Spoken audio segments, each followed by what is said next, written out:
What's up? Ghost Fictions is here, and we're back again. This is a story where Issei was the dark dragon god and had a leveling system. But before we start, please consider subscribe to the channel and give this video a like. Don't forget to check the description for more informations. Now, let's get into part 2. The next day. Guo Park, 9:30 am. Issei was seen sitting in the park. Fortunately, not in the same park that he had got killed during the climax of his date with Raynare. He was looking at Leggy, who was munching on a sandwich, which he purchased. Ew. Leggy was munching on her sandwich while Issei only watched with a smile as he spoke. So Leggy, what do you think? Leggy responded with a smile, despite breadcrumbs being on her face. Eee. Issei gave a much better smile. He knew that no one would even bother judging them or seeing them. They would be minding their own businesses. Leggy kept munching on the sandwiches. Issei knew that no one would even annoy them, especially not on a Sunday. Since a lot of things happen in Kuo, many people presume Kuo to be the Florida of Japan. Where shit happens on a daily basis, people getting killed by unusual manners, some weird sightings being seen. It's like a usual thing for people living here. However, all of a sudden, Issei gets a quest which was only noticed by Issei and Leggy. The system then showed. Quest. Guide the nun to a nearby church. Rewards. 1250 experience plus 1700 yen plus new skill. Failure. Nothing to harm or affect the player. Issei was surprised by this as he looked around for this nun when he saw something that he wouldn't be expecting to see. It was the panties of a girl that was on the ground. She seemed to be wearing a nun attire. Issei and Leggy looked at Issei as he spoke. What? Leggy looked at Issei and tackled his head away as he spoke. Oh right. Sorry Leggy, thanks. Leggy huffed in response as the duo wondered on what the nun was doing here. She then spoke. Oh, I am such a klutz. The girl turned around and she was described to be a beautiful young girl with long blonde hair and green eyes. Her hair flows all the way down to her back, with split bangs over her forehead and a single strand sticking out from the top and sloping backward. Her attire consisted of a dark teal nun outfit with light blue accents, a white veil over her head with light blue accents, a brown satchel slung on her right hip, and brown boots with black straps in an X-shaped pattern. She also wore a silver cross necklace around her neck. Tao, non sono dai quist party. The woman spoke with a different language, as Issei and Leggy were clueless on the language. The former knowing only English and Japanese. A system soon appeared and responded. The nun is speaking in Italian, allow me to fix that.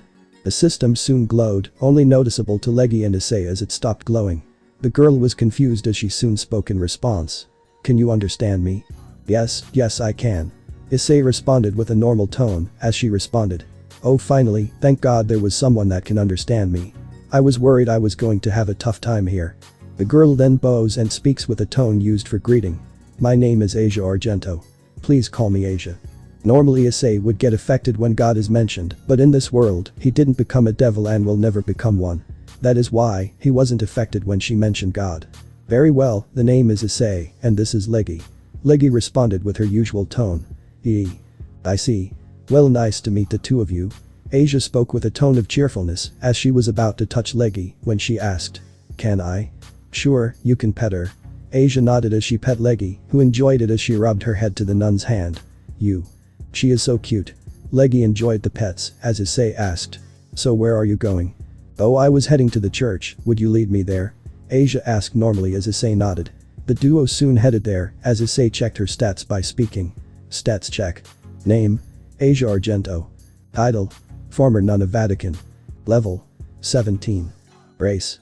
Human. Health points, HP. 3000. Fatigue. 0. Strength, STR. 29. Vitality, VIT. 35. Agility, AGL.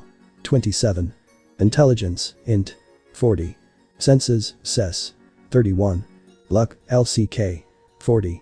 Potency, POT. 10%. Tenacity, 10. 15%. Mana status. 100%, mana remaining. Issei was surprised, why was she called the former nun of Vatican?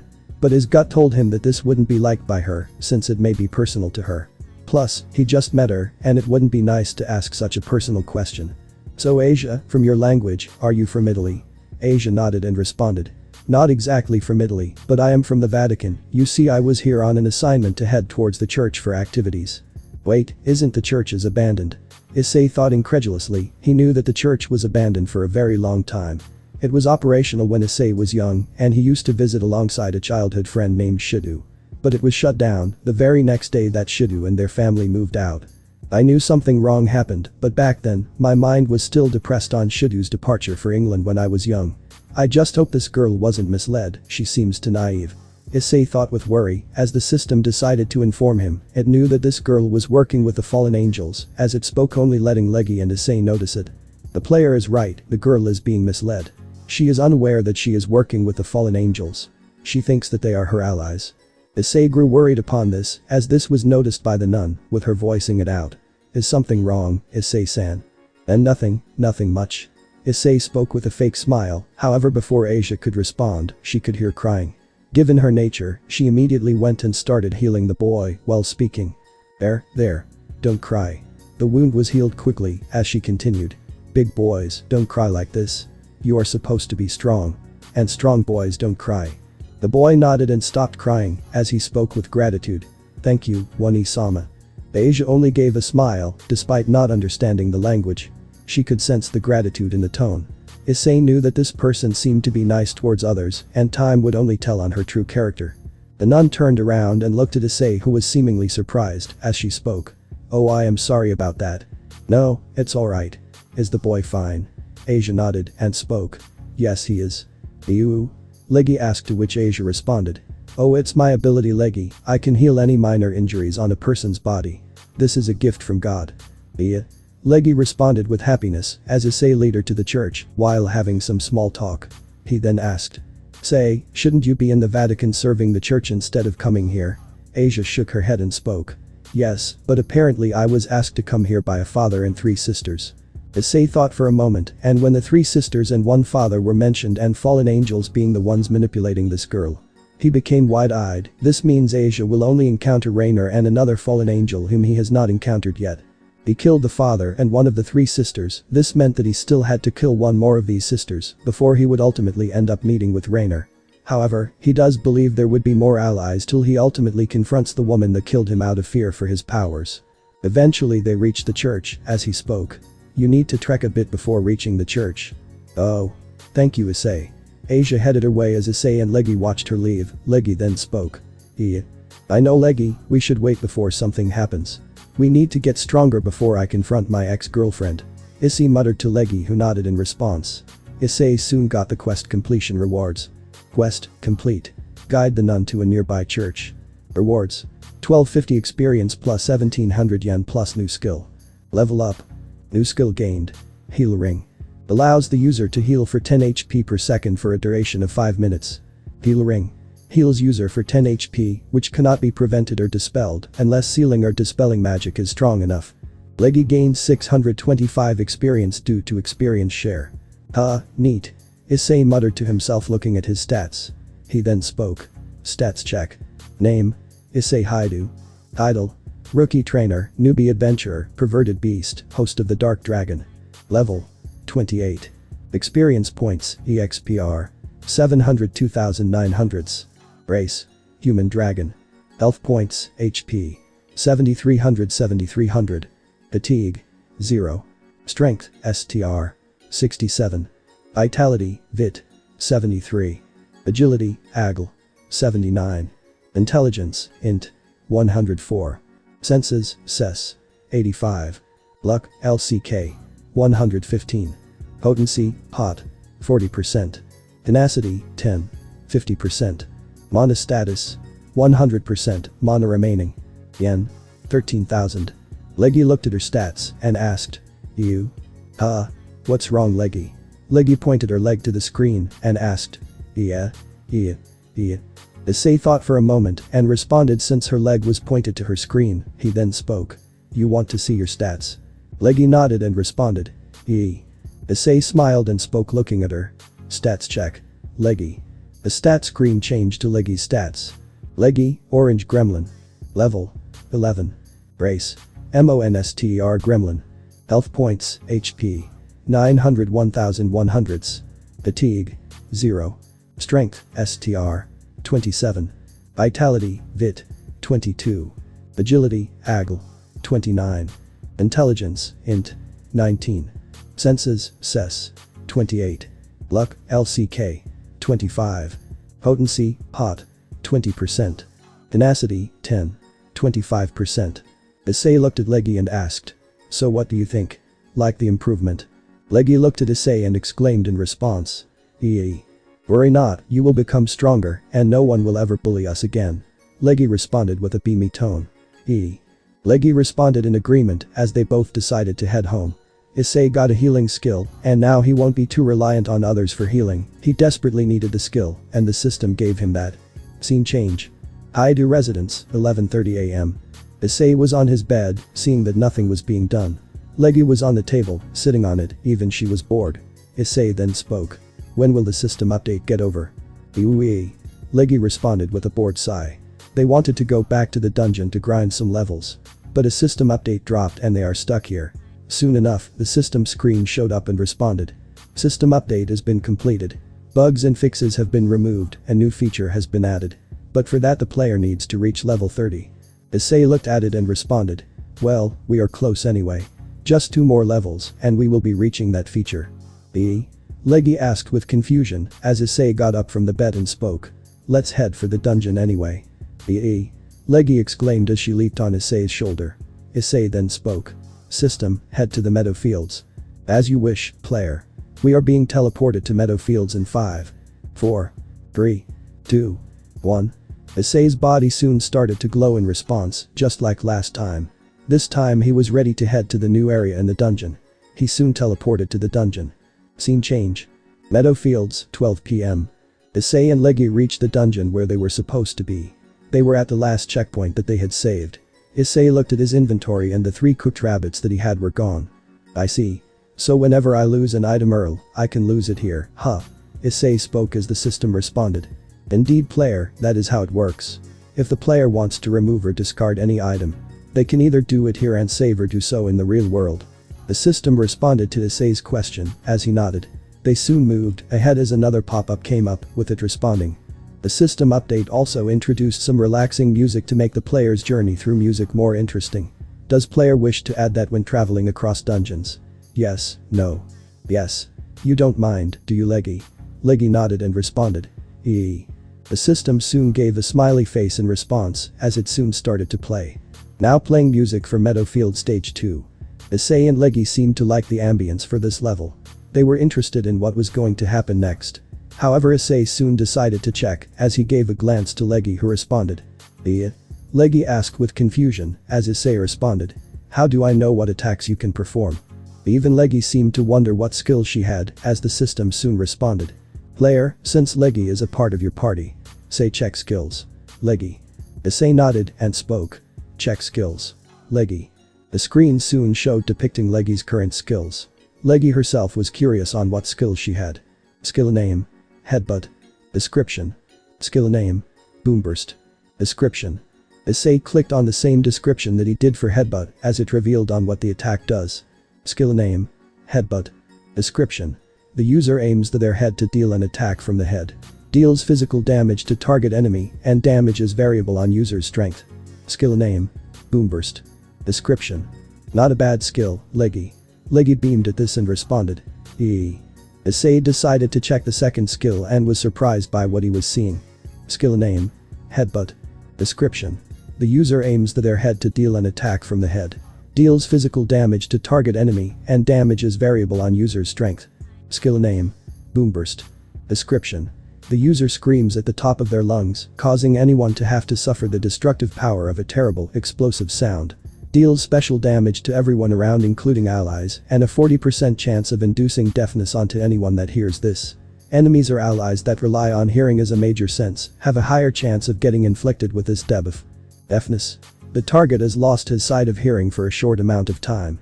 They cannot hear any sounds to rely on for defense. Issei became surprised by the amount of skills she had. Boomburst was a really valuable skill for Leggy. She then spoke with an inquisitive tone. Yeah. It's good, for someone that opposes conflict, you got good skills, Leggy. Leggy beamed at this and responded. Well then, let's go and kick some monster butt. Issei declared willfully as Leggy cheered in response and spoke. The duo head down as they encounter a small slime chewing on something. They look at each other as Issei speaks. Stats check. Name. Orange slime. Level. 15. Race. Slime. Health points, HP. 1000 1000ths. Fatigue. 0. Strength, STR. 19. Vitality, VIT.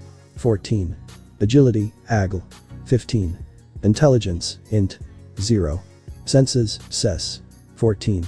Luck, LCK. 19. Potency, POT. 15%. Tenacity, 10. 25%. The slime soon sensed Issei and Leggy and lunged onto them. Leggy, who seemed cowardly, at first cowled in fear. Issei knew he had to get rid of her fear as the slime started to tackle Issei, this time actually starting to deal very small amount of damage. Leggy. Look. Leggy looked at the slime that is tackling on Issei as she opens her eyes slowly and steadily. She widened her eyes as she was worried for her boss's well-being. Yeah. I am going to need a partner to fight and I cannot conquer these dungeon alone. I am powerful, but I would like it if you join me. Leggy looked at Issei, seeing him taking injury for her sake.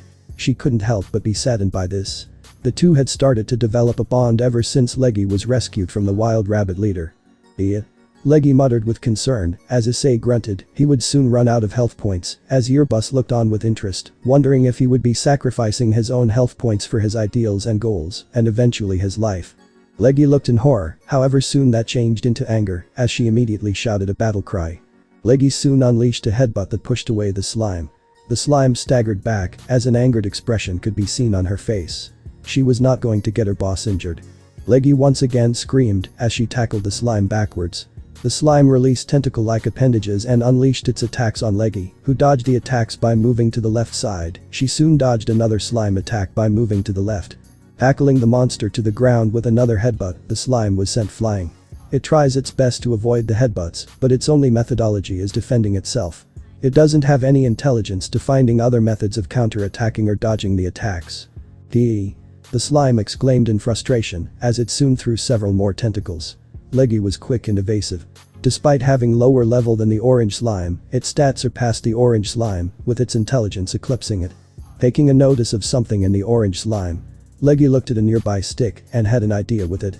She soon grabbed it with her teeth and dodged the slime's attacks and soon aimed its attack at the thing she noticed. It was the core of the slime. She quickly jabbed the stick at the core as it soon exclaimed. P. The slime exploded onto Leggy, dying at the hands of the orange gremlin. Leggy threw the stick and was surprised before she beamed and exclaimed. E. Issei smiled in response, seeing her beat her first monster. Soon the system screen showed. Leggy gained 1250 experience points for defeating her monster. Level up. The experience share granted the player 625 experience. The player gained no yen for defeating the monster, since when an ally defeats a monster, they gain the money and not the player. And any money gained by Leggy won't be given to her, since she can't hold it. Issei took note of this, he would have to make the final strike. But this would inhibit Leggy's growth. He needed to find a way to help Leggy grow, while also not losing out on any potential rewards, but for now, he needed to focus at the current tasks at hand. So Leggy, how does it feel to defeat your first monster? Leggy looked at Issei and responded. Yeah. Leggy soon walked towards her boss. They soon were surrounded by several more monsters. Ranging from regular slimes, orange slimes, and wild rabbits. Issei checked the stats of the two new monsters, seeing if there was any difference in their stats by speaking. Check stats. Name. Slime. Level. 8. Race. Slime. Health points, HP. 800 800ths. Fatigue. 0. Strength, STR. 9. Vitality, VIT. 10. Agility, AGL. 11. Intelligence, INT. 0. Senses, SES. 10. Luck, LCK. 12. Potency, POT. 10%. Tenacity, 10. 20%. Name. Wild Rabbit. Level. 18. Race. MONSTER Rabbit, Species. Health points, HP. 1500. Fatigue. 0. Strength, STR. 14. Vitality, VIT. 18. Agility, AGL. 24. Intelligence, INT. 19. Senses, SES. 27. Luck, LCK. 20. Potency, POT. 15%. Tenacity, 10. 25%. Issei normally would be weary of the rabbits, since Leggy wasn't prepared by this. Despite having some resolve of fighting. There were a total of 10 orange slimes, coupled with 15 slimes, and 8 wild rabbits. However, an idea soon clicked. Rabbits have sensitive hearing, and smaller slimes can be wiped out with barely any force. Leggy, use Boomburst. Issei commanded, to which Leggy seemed confused on why would her boss want to use that skill on her enemies. Issei then explained, seeing her confusion. Just do it. Leggy nodded, as Issei covered his ears. Breathing in for a moment, she then shouted with all her heart. The regular slimes were immediately blown away by the sheer magnitude of the sound, which reverberated throughout the fields. The rabbits were covering their ears due to the sheer loudness of sound, and even Issei was getting affected despite covering his ears. The ground was getting cracked due to the sound, and the leaves were going away. Soon Leggy stopped once she ran out of breath, as the orange slimes and rabbits were completely disoriented. Issei quickly took the opportunity and sliced apart the orange slimes and rabbits that were in the way. The slimes squealed as the rabbits screamed in pain. He killed them with several slices from his blade, taking them down immediately. As they soon fell down and had dropped some items. Issei looked at them and didn't even bother collecting them since they were rabbit hides and slime balls. Good job, Leggy. Leggy looked at Issei and exclaimed. Yeah. The system screen soon showed, surprising Issei by the amount of information it was displaying as it responded. Leggy gained 750 experience points for defeating her monster. Leggy level up. The player gained 375 experience points due to experience share. The player gained 13,700 experience points and 5,000 yen for slaying 10 orange slimes and 8 wild rabbits. Level up. Level up. Level up. Level up. Level up. Level up. New skill gained. Dark Blast. Description. The user charges a concentrated magical blast of darkness magic towards the target enemy. Deals special damage to a target enemy that is more effective towards light magic and can nullify it if the attack is weak enough. Note. Gained skill due to reaching level 30. Leggy has gained 6850 experience due to experience share. Level up. Level up. Level up. Level up. New skill Leggy gained. Bite. Description. The user charges at the attacker, gnawing its teeth onto an enemy. Deals physical damage with a 40% chance of inflicting flinch onto a target enemy. Flinch. The target will be distracted for the next few seconds. Issei was surprised by the barrage of leveling up that had happened. He looked at Leggy, who was tiptoeing towards him. She looked at him with a smile as Issei rubbed her head and spoke. Good job, Leggy. You. Leggy accepted the head pats as they knew that they had done enough grinding for the day. Issei then responded. Let's get ourselves cleaned at a nearby river before we head back home. Leggy nodded as the duo headed to the river to get themselves cleaned. Leggy had to clean herself even more due to the slime that was in her body. Scene change. Time skip brought to you by Chibi Issei and Chibi Leggy watching Gakagers. Aidu residence, 4:30 p.m. Issei and Leggy had returned home. They earlier did their bath and even saved their progress in a nearby checkpoint that they found. He used heal ring to heal himself and waited till it was done to recover any lost health. They returned back and soon had their lunch, with neither of their parents suspecting that anything. It was for the best for now. Leggy, how about we check our stats? Our massive leveling up would have improved our stats substantially. Leggy nodded and responded. Yeah. Stats check. Me and Leggy. The system soon showed up and showed the stats as needed. Name. Issei Haidu. Title. Rookie Trainer, Newbie Adventurer, Perverted Beast, Host of the Dark Dragon. Level. 34.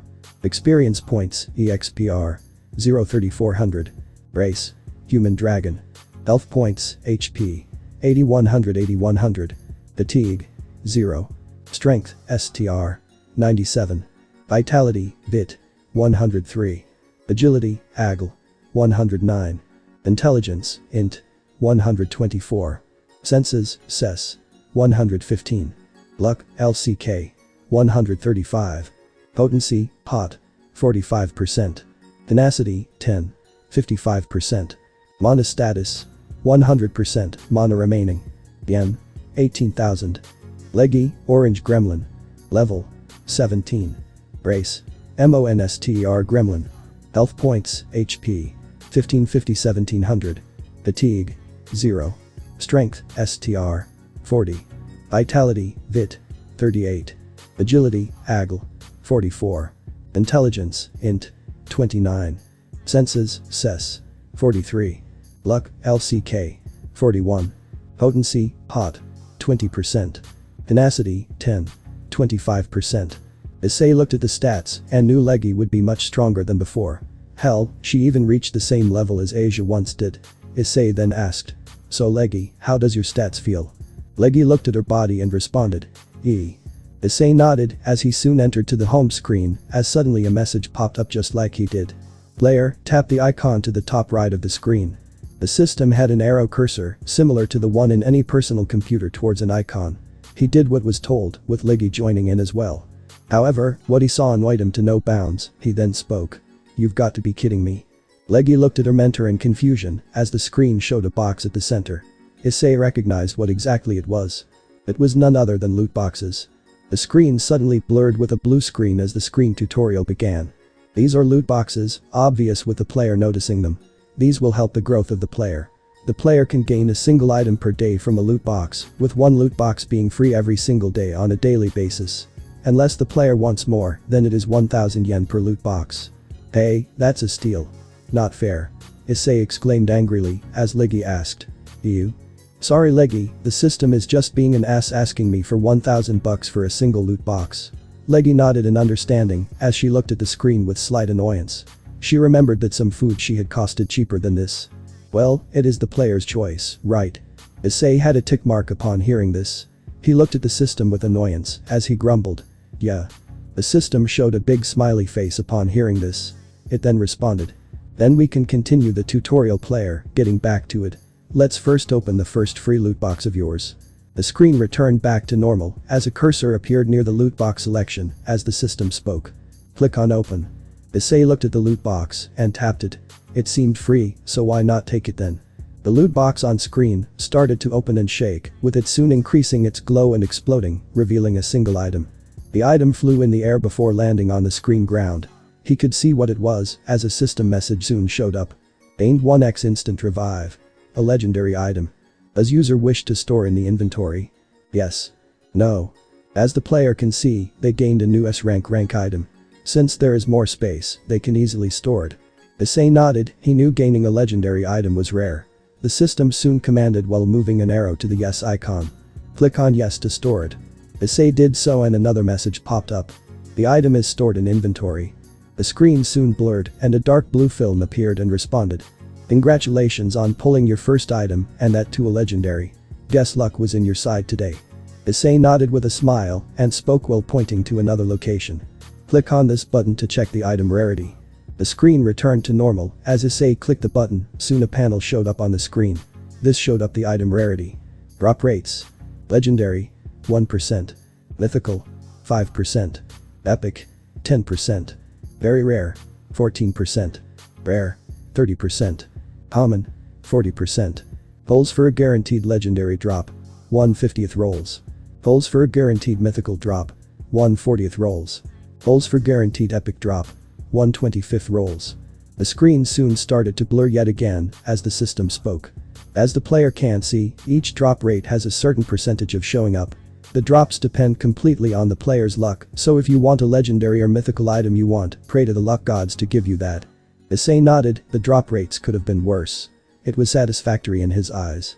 Since there is a 1% chance he could land a legendary drops.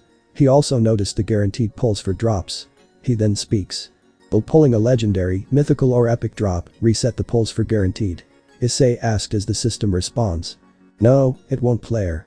Like today's drop would have reset the drops for legendary since the player pulled a legendary. The only time it will reset is when you pull a drop using the guaranteed drop system. Not a bad loot box system, eh? Issei nodded as the system gave a smiley face in response and a final message showed up. Do pull a good drop sometime in the future, worry not, most drops are items and other stuff that will be helpful. All the best and good luck. The screen returned to normal as he could see the yen required for a loot box. He changed the screen back to normal as he lied on his bed. Well, what do you think, Leggy? Leggy leaped near Issei's bed and responded. Yeah. So you like this new system or not? Cause it seems alright. Not too bad and not too money consuming. What do you think of that? Leggy responded with a small approval-based tone. Issei noted in response as he spoke. Well, let's head out. I am bored here. Want to go out on a stroll? Leggy nodded as Issei got up and Leggy leaped on his shoulder. They soon headed outside for a stroll. Informing their parents that they would come back before it is too late. Scene change. Kuo Streets, Kuo, 7:30 p.m. Issei was walking with Leggy inside his jacket which he was wearing as he looked to see Rias Gremory in front of him. He was wondering on what she was doing here. She seemed to have a worried look on her face. He decided to check her stats. Stats check. Issei spoke with a low tone as the stats showed up. Name: Rias Gremory. Title: Heiress of the Gremory clan, Kuo's Madonna, crimson-haired princess of ruin, naked sleeper. Level: 55. Race: pure-blooded devil. Health points, HP: 10,000. Fatigue: 10. Strength, STR: 135, plus 20. Vitality, VIT: 140, plus 20. Agility, AGL: 144 plus 20. Intelligence, INT: 124 plus 20. Senses, SES: 145 plus 20. Luck, LCK: 150 plus 20. Potency, HOT: 55%. Tenacity, 10. 60%. Mana status: 100%, mana remaining. Issei was surprised. Her stats were higher, but her level eclipsed his by 20 levels. He was in his thoughts, wondering on what to do if she did cause him problems, since he didn't meet up with her. Speaking of Rias, she was worried on Kaneko, who has not returned from her contract. She and the rest of her peerage were looking for her. When her eye fell to someone's appearance, she then looked to see Issei and called out, snapping him out of his thoughts. Issei. Issei snapped out of his thoughts and became surprised. He could see Rias approaching him. In a normal circumstance, Issei would be blushing at her breasts, but now, he wasn't affected at all. Oh shit.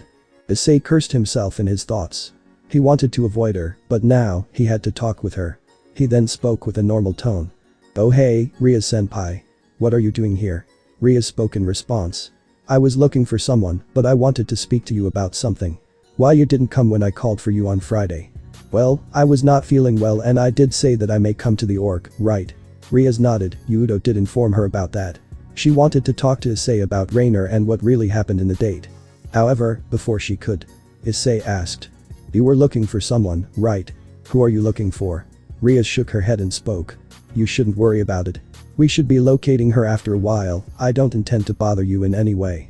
Rias was about to leave when she remembered something. Oh, that reminds me, do you still have the flyer that was given to you a few days back? Issei remembered the flyer that was given to her as he spoke. The one that said, your dream will be granted. That one. Yeah, that. One of my ladies must have given it to you. Rias spoke as Issei checked his pocket and gave the flyer back to her. She then spoke. Thanks. Not a problem. I didn't actually believe what was written. And probably didn't bother using it so far. Issei gave, as Rias had a frown upon hearing this, but that only lasted for a split second. She knew that the circle would have helped him in case he was in trouble.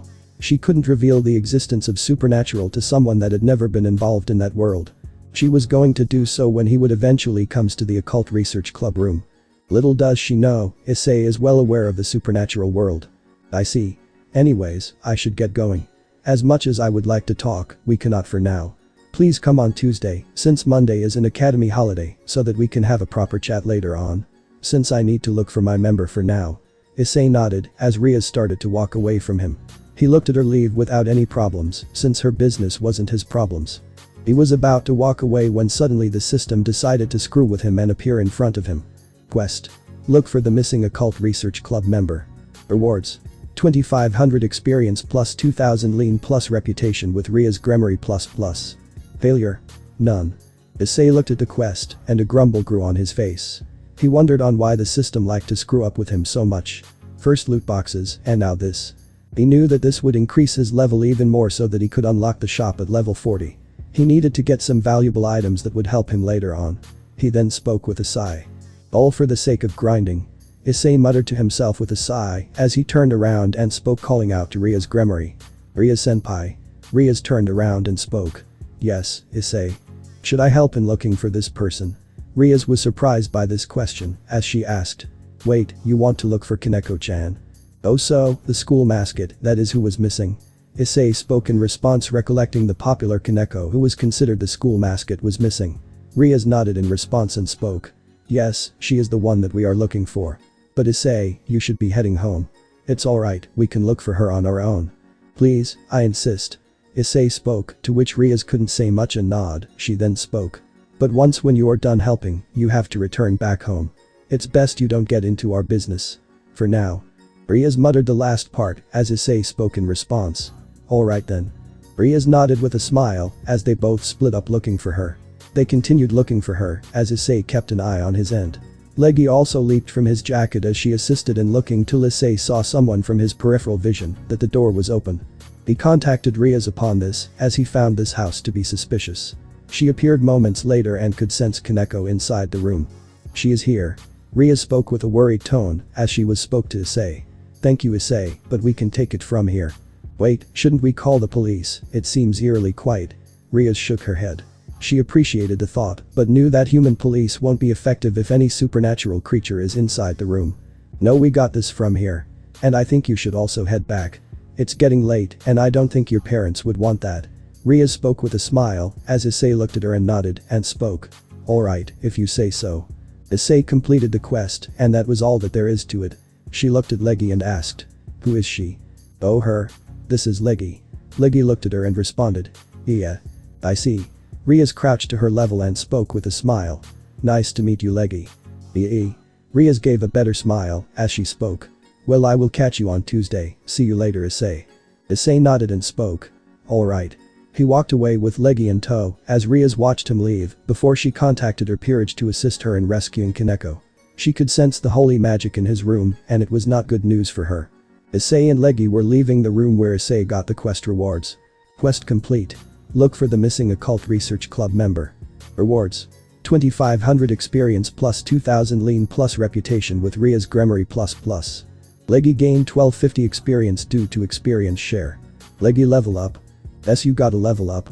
Leggy nodded and responded. Issei gave a smile as the duo returned back home.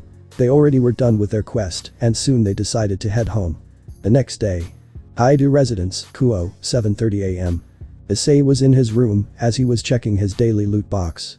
Leggy was checking beside him wondering what he is going to get. He soon opened another loot box, which did its flashy animation, as soon he got an item. Gained 1x cup noodles. A common item. Does user wish to store in the inventory? Yes. No. I shouldn't be surprised, but it could be useful when dungeons are dangerous and are longer than before. Leggy nodded in response and gave a sigh. She knew that they just received their legendary item just yesterday. He clicked on yes. The item is stored in your inventory. Issei soon decided to check the drop rates, since that was where his guaranteed drops were located. Drop rates. Legendary. 1%. Mythical. 5%. Epic. 10%. Very rare. 14%. Rare. 30%. Common. 40%.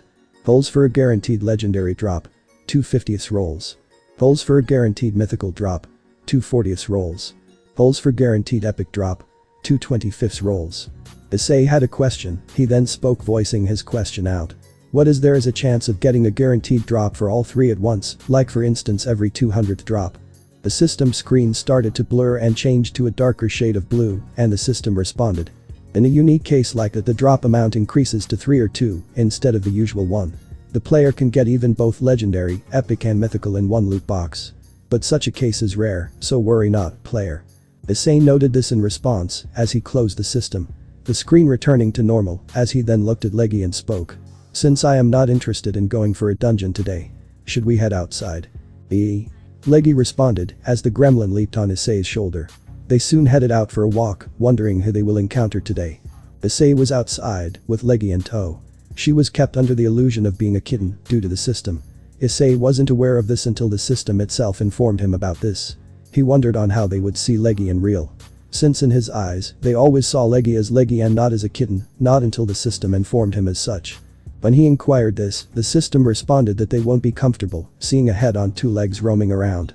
Made sense when the system did this, but he did ask the system to inform any changes it does to him and his allies prior before doing it, which the system agreed to do so. He and Leggy stopped in midway as she exclaimed. Yeah. Huh? Issei recognized Asia as he called out.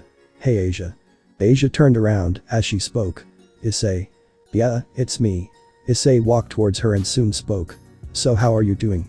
Asia flinched upon hearing this. Raynare was not happy that she almost fell to the hands of the devils.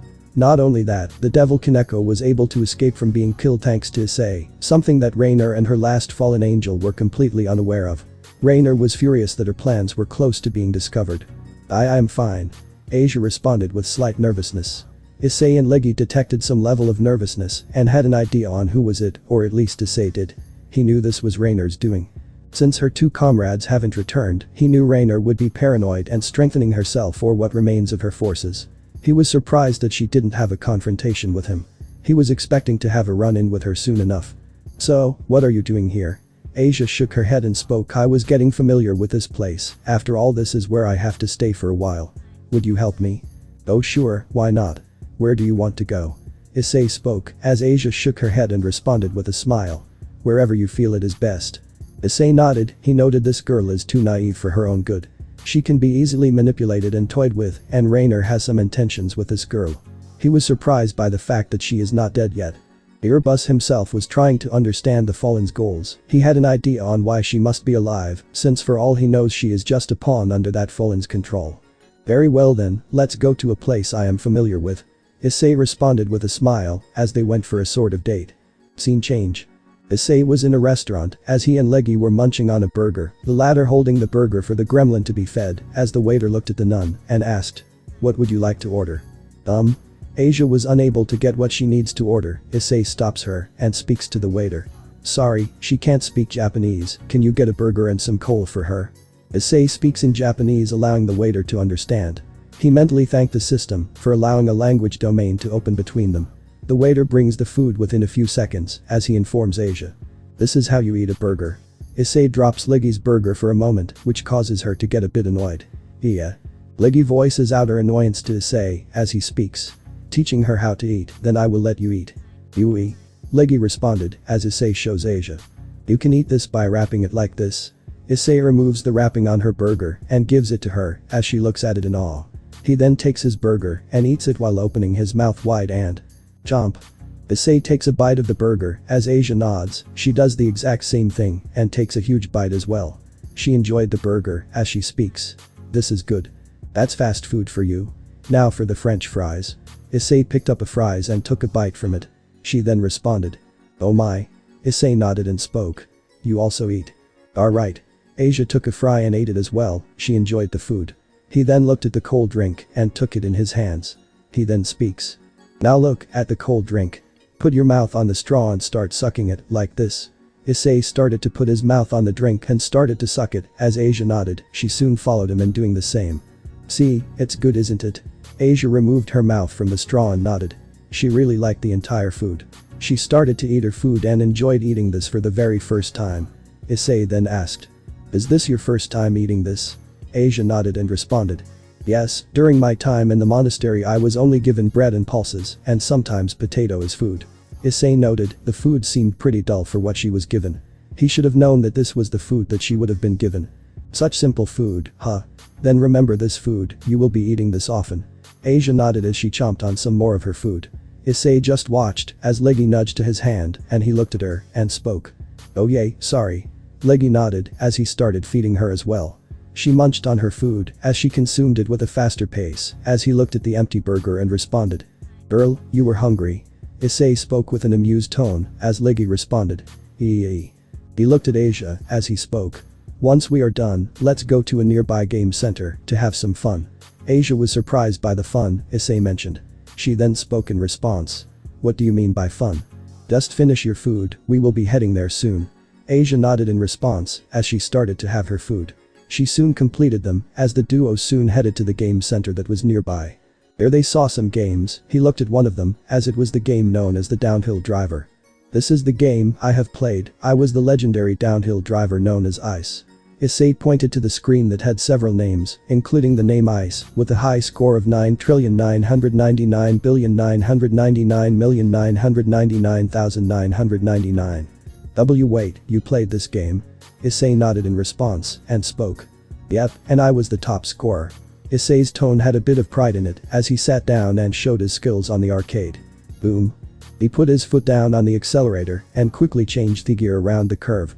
He then went past both cars. Asia responded looking at Issei's skills fast. "You are so fast, Issei." Are you watching me, Asia? Now fall in love with mid-riving handling technique." Issei responded with pride as Asia beamed at watching on how he is capable of. Issei had gone through a lot of game centers with his friends Mitsuda and Motohama and was quite skilled in these games, earning a high score in many of the games. The screen soon showed another sign of victory. Win. Yes, I won another game, so how was my skills, Asia? Issei looked at Asia, who had lost attention of what he was doing and looking at a nearby claw machine. Issei spoke in response. Do you want that? Asia looked at Issei and nodded. Why yes, I hope it is not a problem. Consider it done. Issei got up from the driving game seat and headed towards the claw machine. Asia followed him as he tried his luck and spoke. So this is the plush you want?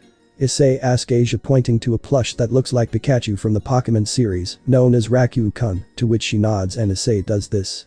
His luck strikes and he gets the plush she wants. Once the plush comes out, as he hands it over to her. Is this for me? Issei only responds with a smile as he speaks. Yep.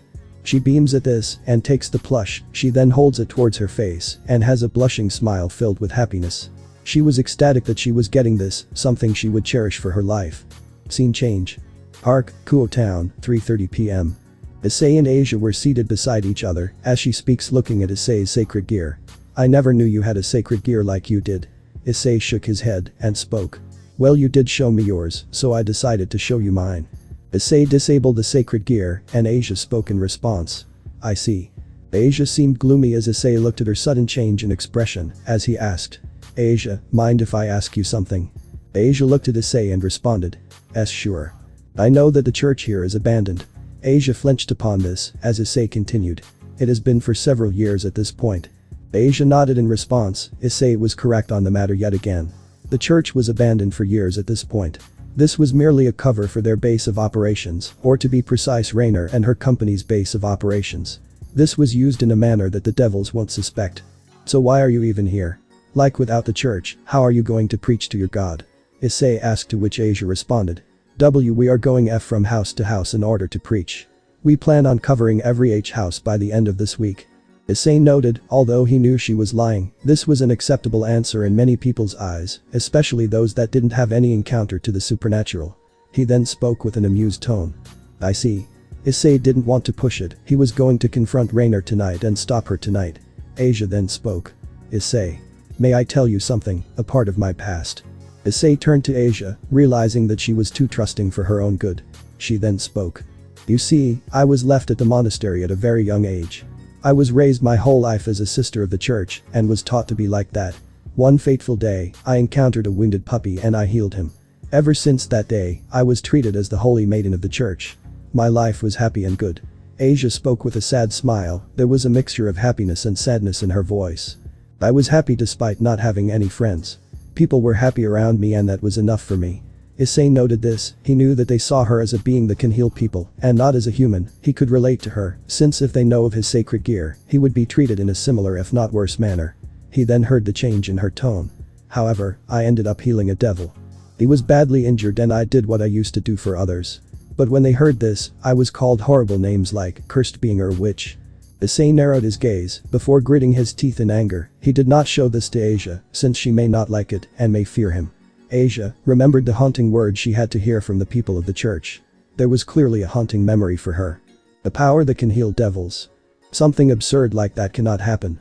The power of healing can only heal the followers of God. Damn the witch that heals devils. Issei kept his hand on her, snapping her out of it. He could see her terror-filled eyes as he knew that she had nowhere to go. He understood her situation, being thrown out of your own monastery, the same place you called a home. Asia spoke to Issei in response. I never stopped praying to God. I was hoping he would hear me and give me a home. But I never have. I never did give up. Issei could only look solemnly at her, as he understood that even God abandoned her. Irba scowled in response, he hated gods even more, and believed that they are nothing but annoyances to this world. Especially if they ignore an innocent girl's plea for a prayer. Maybe. It's because I didn't pray enough. It's because I'm clumsy. I'm so stupid that I can't even eat a burger by myself. Asia spoke while trailing off, as Issei remained silent watching her speak.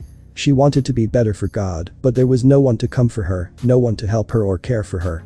Issei didn't know what to say to her, he didn't know what to do right now. He was silent, completely hearing this, as Liggy hummed in a low tone. Ew. This is also a trial that the Lord gave me. Since I'm a clumsinin, the Lord gave me this trial. So I have to endure it. She was laughing as if she was talking to herself. I'm sure I will make lots of friends one day. I have a dream. I went to go buy flowers with a friend, buying books and talk. She is full of tears. Issei couldn't bear to look at her, as Liggy wanted once again hummed in a low tone. Ew. Issei knew what he had to do. If God doesn't help her despite watching her, then someone has got to do it. He wanted to ask God why was he not doing anything for her sake, but knew like Asia wouldn't get any answers. Asia, I will become your friend. No, we are already friends. Asia stands there looking puzzled. Issei then spoke. I mean, you did show your sacred gear, and I showed mine. You told me about your past, and I can assure you that no harm will come to you, as long as I am around. Asia looked at him and asked. Why? Well, we had fun. I showed you a good time, and you clearly had some food as well, and you enjoyed being around me, right? Asia looked at him and nodded as he continued. It's not. Asia and I are going to become actual friends. We will put other things aside. We will talk when we want to, we will play when we want to, and yeah, I will also go shopping with you whether it's books or flowers, we will go shopping much as you would. Okay. Plus, you can even hang around Leggy, she clearly has taken a liking towards you. Tell me Leggy, you don't mind hanging around Asia, right? Leggy looked at her and responded. See, she also likes you. Asia had tears in her eyes, she puts her hands on her mouth and speaks. Though, this time, her tears didn't seem sad. Issei. I have no common sense. We could learn by going around the city. If you go around looking at different things, you would learn eventually. Issei responded, as Asia stayed silent before responding. I can't speak Japanese. I also don't know about its culture. Leave that to me. I will even make you speak using a proverb. Leave it to me. We could even go to museum to look at Japanese national treasure. Samurai. Sushi, and geisha. Issei exclaimed in a sort of Unibu pose, as Leggy leaped on him to make sure Asia doesn't get nervous. Asia spoke in response while turning her gaze away. I also don't know what to talk about with a friend. Asia responded, to which Issei only holds her hands, and tightly. You talk to me normally for a whole day. That was fine. We were already talking like friends. Will you be my friend? Asia asked politely, as Issei responded. Not just me, even Leggy is interested in being your friend. Leggy exclaimed with joy, as Asia could only nod her head and smile. She made two good friends in one day. She knew that this would be a start of her new relationship. However, all of a sudden a cursed voice showed up. It soon spoke in a more adult and mature tone. It's impossible, how did you survive? Issei turned around to see none other than Raynare. She also didn't expect Issei to be alive. Unlike in canon where she knew Issei's survival to be cause of freed Selzen informing her that he was alive and even other Fallens doing the same as well, here neither Donaseek nor Kalawarna survive after their encounter with Issei. They both were killed, albeit accidentally, by his hands. Uma? Issei asked with confusion. He recognized the eyes and black hair. He remembered she looked mature before killing him. She then spat with disdain. It's not Uma, you perverted idiot. It's Raynare. Raynare, formerly Uma Mono, introduced herself. She growled at Issei's survival, another thing that shouldn't have happened. Asia looked at her and spoke. Lady Raynare. Issei wasn't all that surprised, all the evidence pointed to her being part of Raynare and her group. He knew that she was part of the same group, since he did remember her being one of the sisters when Asia mentioned on the people that had asked her to arrive. Issei understood that Raynare was behind this. Speaking of Raynare, she was not happy with Issei's existence being in front of her. He had survived a fatal wound, even if he did remove the spear somehow, which Raynare was certain he couldn't.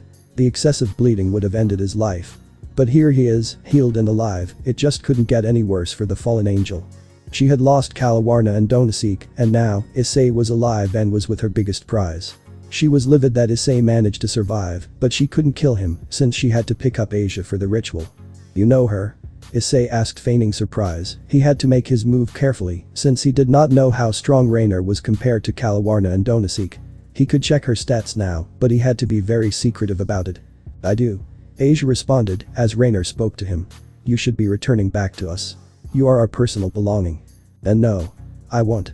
Asia responded with fear in her tone, as Issei got in front of her, as Raynare spoke with a tone comprising of arrogance and mockery. There is no way to run, and besides. Raynare continues with the same tone. A mere filthy human doesn't stand a chance to protect you in any manner. Asia remained silent, as Issei was ready to fight her, even Leggy joined in to fight her as well. However, Asia stepped forward and walked to her. Asia? Issei spoke with confusion and horror as she spoke. It's alright, you stand no chance against Lady Raynare. I was glad I became your friend. Issei and Leggy widened their eyes in horror, they understood that she was sacrificing her life for Issei's sake and survival. Unaware Issei could take on the fallen angel without any problems. But Asia shook her head and responded. It's alright, it was nice being your friend, Issei. Leggy. Asia walked to Raynare as she spoke to her. You made the right choice. She gave a glance to Issei, seeing the horrified look in his face. Giving a condescending smirk, she wrapped her hands around Asia and flew off. Issei could only clench his fists to the point of bleeding. He hated that he was powerless to do anything, and he wondered what these devils are even doing. Leggy was also angry. She also felt helpless in this situation. The system soon showed up and spoke. "What is the player going to do now?" "I don't know." Issei responded, to which the system spoke. "There is still time to save her. It's time the player breaks his mental restraints that was holding him back." "What do you mean?" Issei spoke with a tone of surprise, as the system responded. "You need to kill the fallen angel. That is the only way for your friend to survive. This includes her allies as well." "But the system responded. "Are you going to let her die? She considers you her first friend. Are you going to abandon her?" Issei shook his head and responded, without hesitation. "No." "Excellent." The quest appears on his screen. Legendary quest. Defeat the Fallen Angel Raynare and any assisting allies that she has with her. This includes any fallen angels or rogue exorcists that will get in your way. Rescue Asia at all costs, no matter what happens. Rewards. 25,000, experience plus 10,000 lean plus new skill plus new title. Failure. Death. Optional quest. Instill fear in Raynare's mind and heart, such that your mere presence will cause her to either hyperventilate, shake or instinctively cause her to back away when you arrive. Rewards. 10,000, experience plus 15,000 lean plus new skill. Issei looked at the quests and accepted both of them. He didn't even bother asking the quest rarity, as he gave a glance to Leggy and spoke. "Leggy. Biuia?" Leggy exclaimed with anger. This was the first time the gremlin ever showed anger towards anyone. But Raynare was the first, and she certainly won't be the last. Scene change. Abandoned church, Kuo, 7 p.m. Issei and Leggy were in the abandoned church, formulating a plan for attack. Issei then spoke. "Leggy, save your boomburst for later, only unleash it when I ask you to do so." Leggy responded, as Issei and Leggy walked forward, when all of a sudden a light spear struck him, causing him to avoid the attack. The duo looked to see their attacker. She was a girl with blonde hair which was styled into twin tails and blue eyes. She wore a gothic Lolita attire, which consisted of a black dress with white frills, a large black bow on the front, and a green jewel embedded on the collar, white thigh-high socks with suspender garters, black set of frilly panties, and black shoes. She also wore a large black bow on top of her hair. "Well, what have we here? A human wandering in this location." The fallen angel sneered, as she pondered on who it is. She then bowed in front of Issei and spoke. "My name is Midlet Human. I presume you must be the one Raynare calls a naive pervert." Issei scowled on the tone, as he muttered to himself. Stats check. Name. Midlet. Title. Fallen Angel, not even worth remembering. Level. 24. Race. Fallen Angel. Health points, HP. 2400. Fatigue. 0. Strength, STR. 39 plus 5.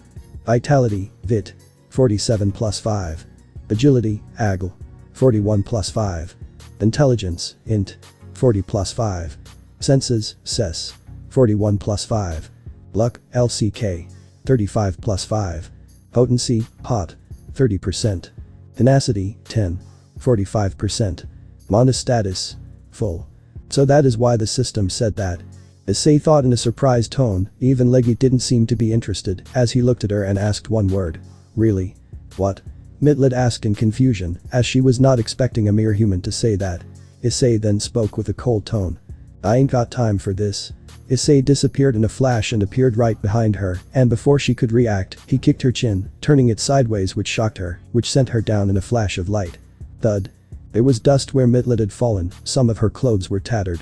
Issei was surprised by the sheer speed he had attacked her. He was not expecting to be this fast and capable. The massive level up when he had beaten all those monsters are showing its fruits now. "I can work with this." Leggy was ready to fight, as Issei responded. "No, Leggy, she is not even worth the effort. She is the weakest amongst the fallen angels that I have fought." Leggy nodded, as she looked at Midlet, who was in a daze. She looked at Issei angrily, as she spoke. "How dare you attack the great Midlet? You will regret it, human." Issei only looked at her and started laughing with all of his heart. "What's so funny? Human?" Midlet angrily responded, to which Issei spoke while laughing. "Haha. Great. Haha. Are you serious? Great doesn't even match with your name, moron." Issei continued to laugh mockingly. He couldn't believe what he was just hearing. Midlet could only become embarrassed as she prepared to throw a light spear. Issei only looked at it and responded.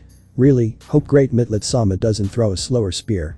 Issei spoke mockingly. This was the biggest joke that he had encountered. Midlet in her anger threw the spear towards Issei, who only sidestepped and caught the spear as he responded. Seriously, this was slower than the spears both Kalawarna and Donaseek threw. Midlet was angrier, but she soon heard the names Kalawarna and Donaseek as she asked. What do you mean by them? Oh, you don't know. I killed those two in self-defense, and even that was something I didn't want to. Issei spoke, as Midlet had terror in her eyes. She was terrified of the man in front of her, but before she could book it out of there and escape, Issei dashed forward and spoke. Time to end this, I have a nun I need to save. Issei spoke with a cold tone and stabbed Midlet with her own spear, making her cough up blood. He then lifted her body, which was surprisingly light, and flung her like a pebble towards an unknown location. She was sent flying, and soon. Thud. Midlet crashed in an unknown location. Issei didn't even bother checking for her corpse as he rushed inside. He entered into the church. As he walked forward, he could see a trapdoor in the church and was about to head towards the location when he saw someone speaking. I must say, the fallen station outside was a poor choice if a human was able to get inside. Along with his, well, kitten. Issei and Leggy turned around and saw a man leaning near a pillar. He was a young man with short white hair and red eyes. As a priest, he was dressed in clerical clothing and often had a disturbing smile on his face. Who are you? The priest dropped his gun and responded. I was tasked with making sure that no one gets inside, but I could care less about that nun or the fallen inside. My name is Fried Selzen. I belong to a certain exorcism organization. Ah, just because I introduced myself doesn't mean you have to. Fried spoke with having no care for the situation. He then brought out his blade as the system responded with an emergency quest. Emergency quest. Defeat or distract the priest and rescue Asia. Make sure to finish within the time limit of 2 hours, else Asia will die. Rewards. 6,000 experience plus 3,000 lean plus new item. Failure. Death, alternate failure. Asia will die if time limit is exhausted. Note. The time limit will persist even after the emergency quest is complete. 2 o'clock. 1:59 and 59 seconds. 1:59 and 58 seconds. Issei understood what he had to do. He brought out his own metal sword. He blocked an oncoming strike from Fried, allowing him to defend himself. My, you have gotten some skills with the sword. Let's test that out, Jayahaha. Fried cackled in response as he activated an up slash. Issei barely blocked it. He was not skilled at all with the sword. He was only able to perform some basic slashes and defense skills. Damn it.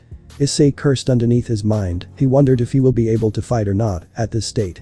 He kept blocking any strike that Fried threw at him. Issei was getting tired. Fried just didn't stop while Issei was slowly losing his grip. He was getting frustrated that Fried was getting the upper hand against him. At this rate, he was not going to save Asia. He tried to unleash a night slash towards Fried, who saw it coming. He knew what he had to do. When all of a sudden, SWISSH. Thung. The sword was sent flying as Fried looked at his blade with slight disappointment. He then spoke. Such a shame, you got talent. But no matter, you are going to die anyway.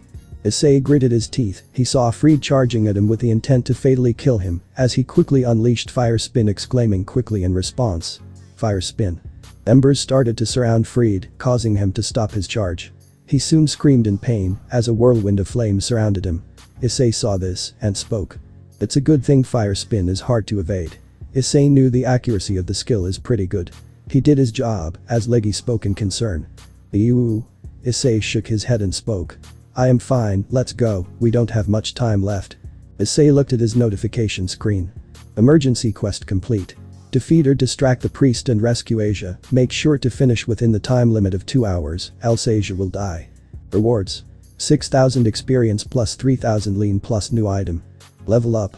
Level up. Leggy gained 3,000 experience due to experience share. Leggy level up. New item gained. Light gun. Rank. D. Description. A revolver that has a unique ability of firing blasts of light energy towards a target enemy at the speed of a regular bullet. Useful for ranged weaponry. Does the user accept the reward? Yes, no. Yes, I do. Issei responded as the system gave the usual smiley face. He spoke quickly. Stats check. Me and Leggy. Name. Issei Haidu. Title. Rookie Trainer, Newbie Adventurer, Perverted Beast, Host of the Dark Dragon. Level. 36. Experience points, EXPR. 1600 3600. Race. Human Dragon. Health points, HP. 8400 8400. Fatigue. 0. Strength, STR. 105. Vitality, VIT. 111. Agility, AGL, 119. Intelligence, INT, 131. Senses, SES, 126. Luck, LCK, 145. Potency, POT, 45%. Tenacity, 10, 55%. Mana status, 80% mana remaining. Yen, 21,500. Leggy, Orange Gremlin. Level, 19. Brace, MONSTER Gremlin. Health points, HP, 1900. Fatigue, 0. Strength, STR, 49. Vitality, VIT, 47. Agility, AGL, 52. Intelligence, INT, 36. Senses, SES, 51. Luck, LCK, 50. Potency, POT, 20%. Tenacity, 10, 25%. Issei nodded. He remembered he spent quite some money for good time spent between him and Asia as he rushed down the trapdoor. He looked at the timer. 1:30. 1:29 and 59 seconds. 1:29 and 58 seconds. Gritting his teeth in frustration, he rushed ahead where he saw Asia was chained with Raynare preparing the ritual. He was ready to rescue her. Asia looked at him and had hope in her eyes. Issei. Raynare turned around and had a look of anger and annoyance seeing him here. Issei only looked at his former girlfriend with disgust as he spoke. Stats check. Raynare's stats were in full display. He was surprised by what he was seeing. Name, Raynare. Title, Fallen Angel, Azazel's cocksucker, whore of Grigori, betraying weak-ass slut. Level, 29. Race, Fallen Angel. Health points, HP, 2900. Fatigue, 0. Strength, STR, 69 plus 5. Vitality, VIT, 57 plus 5. Agility, AGL, 60 plus 5. Intelligence, INT, 60 plus 5. Senses, SES, 55 plus 5. Luck, LCK, 35 plus 5. Potency, POT, 30%. Tenacity, 10, 45%. Mana status, full. Issei looked at the stats, surprised by how weak she is. He didn't know whether he should be embarrassed by the fact that he lost to someone so weak. The titles were no better, since he knew that these fallen angels were sluts. He was glad they weren't a thing. He wondered on how many men did she sleep with before going out with him for a date. Ice-kun, what are you doing here? Raynare asked with horror. She never expected Issei to get past her defenses so quickly. Even the devils would take some time to realize the situation. I am here to rescue Asia. Issei spoke with seriousness as Asia beamed at this. Issei gave a smile as a scowl grew on Raynare's face before she started to laugh and respond. You really think you can beat me, Issei? In mere moments, several exorcists surrounded him and Leggy, causing him to lose his smile and get ready for a fight. Raynare then continued. Finish him. No, Raynare, you won't win. Leggy now. Leggy leaped on Issei's head as he gave a look of apology to Asia and spoke while closing his ears. Sorry, Asia. Leggy, do it. Leggy responded before taking a deep breath and shouting at the top of her voice. The room was shaking by the sheer magnitude of the voice. As the room was starting to break down, the exorcists and Raynare tried to close their ears, but they couldn't and became deaf. Their equilibrium shattered, causing their balance to disrupt, making them unable to even stand, as many of exorcists fell to the ground. The move Leggy used was Boomburst. Issei had read an article on how the inner ear is connected to the balance of the human body, and since Raynare was more or less human, it should technically affect her. However, even Asia was affected, something that caused her to remain deaf for a while, as the system responded. Raynare, Asia and several exorcists have been affected by deafness. There is a chance that they are staggering. Take this as your chance to rescue her. Issei nodded and pulled back his hands as he dashed forward and reached the pedestal where Asia was. Raynare saw this and tried to use a spear to attack Issei with fury, despite almost losing her balance and being affected by deafness, as she shouted. You damned human. Raynare was unable to complete when Issei brought out his blade and responded. Night slash. He struck Raynare at the place she found the most attractive, which was her lower abdomen all the way to her shoulder, and he slashed her in an upward diagonal manner, which slashed her breast and nipple area as well. Aye. Raynare shouted with pain as Issei looked at her apathetically. Before anything could be done, Issei used his blade and slashed off the restraints of Asia as she had a look of gratitude despite the pain she was in. Issei leaped off the pedestal and booked it out of there. All the while Raynare held her wound in anger as she glared at her former boyfriend with hatred. Issei managed to escape yet again and has been again a problem in his plans. Scene change. Issei looked at Asia, who was recovering from the boomburst. She then spoke. Thank you for saving me. That's what friends are for, Asia. How's your ear? Asia was still recovering her equilibrium and balance, she couldn't even walk properly. She shook her head and responded. It's still blind. I see, can't hear properly. Issei nodded and spoke. You should recover in a while. Asia was about to respond when all of a sudden a groan was heard as Issei looked towards him. It was Fried. Asia soon joined in and was shocked to see Fried present. However, the state caught him even more off guard. His clothes had been torn and there were burn marks on his body. He was staggering as Issei spoke. So what do you want now? Fried staggered and responded. I wanted to say that you have nice skills. Maybe we should meet up again sometime in the future to continue our clash, haha. Fried laughed with madness as Issei had a look of disgust. Fried soon threw a flash bomb and when the light disappeared, he was gone. Issei breathed a sigh of relief.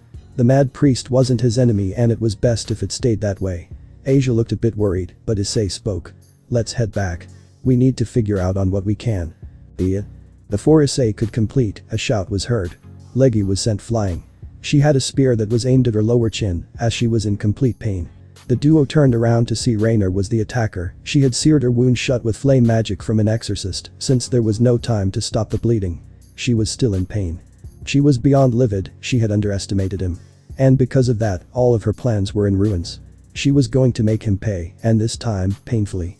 Issei was in shock when he saw this. He shouted in horror. Leggy. Raynare had a smirk seeing this, if she cannot physically torture him, she was going to make it happen. Asia was rushing, but she was still in daze, she tripped multiple times before reaching him and trying to remove the light spear. Raynare decided to fan the flames, thinking that Issei would be unable to do anything. Well, look at that, guess the poor kitty is in such pain. Issei didn't say anything, as he knew that Asia would soon suffer next. Raynare kept on insulting him, unaware she is awakening a monster. Here is the thing, no one is going to love you. No matter what you do, no one is going to love a pathetic pervert like you. When Raynare said this, a lone tear fell from his eye. She was right, no one is going to love a pathetic pervert like him. Asia heard this, she wanted to speak, but she was trying her best to save Leggy with her sacred gear. Raynare started to laugh as she spoke, seeing Issei's state. She then spoke. You realize it, don't you? No one will ever love someone like you. You are nothing but a pathetic lowly human who has no value in this world. You will never have anyone that will ever care or love you. Raynare's words were unknowingly triggering something inside of Issei, as Earbus was also getting worried. The Dragon of Darkness was beyond livid at how Issei was being treated. He wanted to come out but was trapped in the gear. This was the reason he looked down upon many supernatural beings. In the meantime, Issei was getting lost by the words Raynare spoke as he started laughing on his own, which shocked all of the room's residents. Raynare had spoken, seeing this. You're laughing. Have you gone insane? No. Issei looked at her coldly, which caused her to flinch for the very first time, she thought with anger. What is going on? How can a low-class, mere perverted human make me flinch? He doesn't even have his sacred gear unlocked. Raynare's thoughts were filled with confusion, it made her really angry at how Issei was looking at her. He didn't have fear nor despair, instead he had coldness, something she was not expecting. You're right, maybe no one is going to love me, it matters not here now anyways. And besides, I don't want someone like you to love me, someone who is known to suck the cocks of other males for satisfaction. Someone who likes to lick the Azazel's boot like a lowly servant. And unlike you, I am not someone's bootlicker, and I will never become anyone's bootlicker. Issei spat with disdain, putting an emphasis on you. Raynare was beyond furious, Issei was mocking her at this point. The system soon showed up with a surprising message. Requirements met. Passive abilities unlocked. New passive ability unlocked. Gamer mind. Description. The user is immune to fear due to fortification of one's mind. This ability allows proper analytical thinking, making the user allow him or her to make decisions without being affected by a huge amount. Note. The user gained this ability due to breaking all mental and physical restraints that he had in him. Issei didn't bother reading the message, since his goal was to get to Raynare and deal with her as soon as possible. Raynare was gritting her teeth in anger as she prepared 2 light spears and aimed it at him. Issei, watch out. Asia shouted, watching the fight. She heard Issei's words and knew a fight was about to brew. Raynare threw the spears as Issei brought out his Glock and bam, bam. Fired 2 shots at the spears, destroying it. He then spoke. Now my turn. Closing the gap between Raynare and him, Issei attacked her from behind using his sword and tried to strike her, but Raynare barely dodged the attack. She then spoke with a cackle. You don't get it, a mere human like you cannot. Raynare angrily spoke, only for Issei to cut her off by shooting her as he blasted her in the gut, causing her to look in horror. The bullet went from her front to back. Jaya! Raynare exclaimed in pain, holding her stomach in pain. Issei had no empathy for his ex-girlfriend. He only had anger in his eyes. He wanted to make Raynare suffer for the amount of pain she has caused him, Asia and Leggy. His anger subconsciously brought out his sacred gear, Dark Blade Gauntlet. It soon was radiating a lot of power, which caused ripples to be released throughout. The pain Leggy was going through was the trigger, and Raynare was going to regret. Sacred Gear Evolution reached. Dark Blade Gauntlet Stage 2 activated. Issei's gear now extended all the way above his elbow joints. It now had an eye that had red witch-like eye. It covered Issei's entire arm. Raynare was terrorized. She was looking at Issei in horror. She then shouted with terror. Impossible. What is this? Why is something like this happening? Isn't that sacred gear supposed to be a low-level sacred gear? That is what I sensed. This power I am feeling, this is middle class. No, this is high class. A mere human cannot reach this level. The system also had a message. The player's stats are skyrocketing at a rapid rate. At this level, he may even reach God level. The Airbus soon spoke in response. I must admit, host, you reached this level at such a short amount of time. I am really impressed. Raynare had terror in her eyes. She recognized who the voice was and was fearful. It was Airbus the dragon that was responsible for causing so much death and destruction before it was sealed. Airbus sensed her fear and spoke. So you see it now, don't you, Crow? The power my host is releasing. This is the power of what Issei is truly capable of. Only a unique human can handle my power and not die from it. You have made my host beyond angry, and now you shall pay the consequences. Remember one thing, Crow. Never betray a dragon's feelings, else you will feel the burn, or in this case, the everlasting darkness. Airbus declared with pride. His first host was showing him the most potential. Raynare was filled with fear as she exclaimed with disbelief. Lies. This is all lies. I am the fallen angel that will attain the ultimate healing power. I received the right to be Levedbi Azazel-sama and Shimhaza-sama. I wouldn't lose to some low-life like you. Raynare angrily declared in disbelief, to which Issei spoke. Those two won't love a backstabbing cocksucking whore of Grigori like you. And there is no escape. Issei dashed forward as Raynare instinctively tried to run away. However, to her tragedy, Issei managed to grab her leg as he angrily declared. There is no escape, you bitch. Issei declared with fury in her voice as she responded. No, I am superior to you. Raynare shouted with fear as Issei responded. This one is for Leggy. Issei grabbed her leg and kept slamming her to the ground, each blow triggering a shockwave. Raynare couldn't do anything but take the blow. Raynare was having tears after the blows. She couldn't do anything but look at her former lover in fear. Issei looked at her and spoke, deciding to add some more salt to the wound. You know, you are not the first fallen that I have encountered. And before the one you called Mitlet, I encountered two others. I believe they were called Kalawarna and Donasik. Raynare became wide-eyed as she asked with anger in her eyes. That means it was you. Yes, it was me that killed the two, not Rias and her devils. If anything, I killed them in self-defense. Hell, I even spared Kalawarna, but she chose to attack me, causing her death. A mere human, killing a fallen, it's amazing, you know. Issei spoke coldly, as Raynare could only tear up. She was truly helpless in front of the monster that was her former lover. She was regretting everything she had done to Issei and was downright afraid.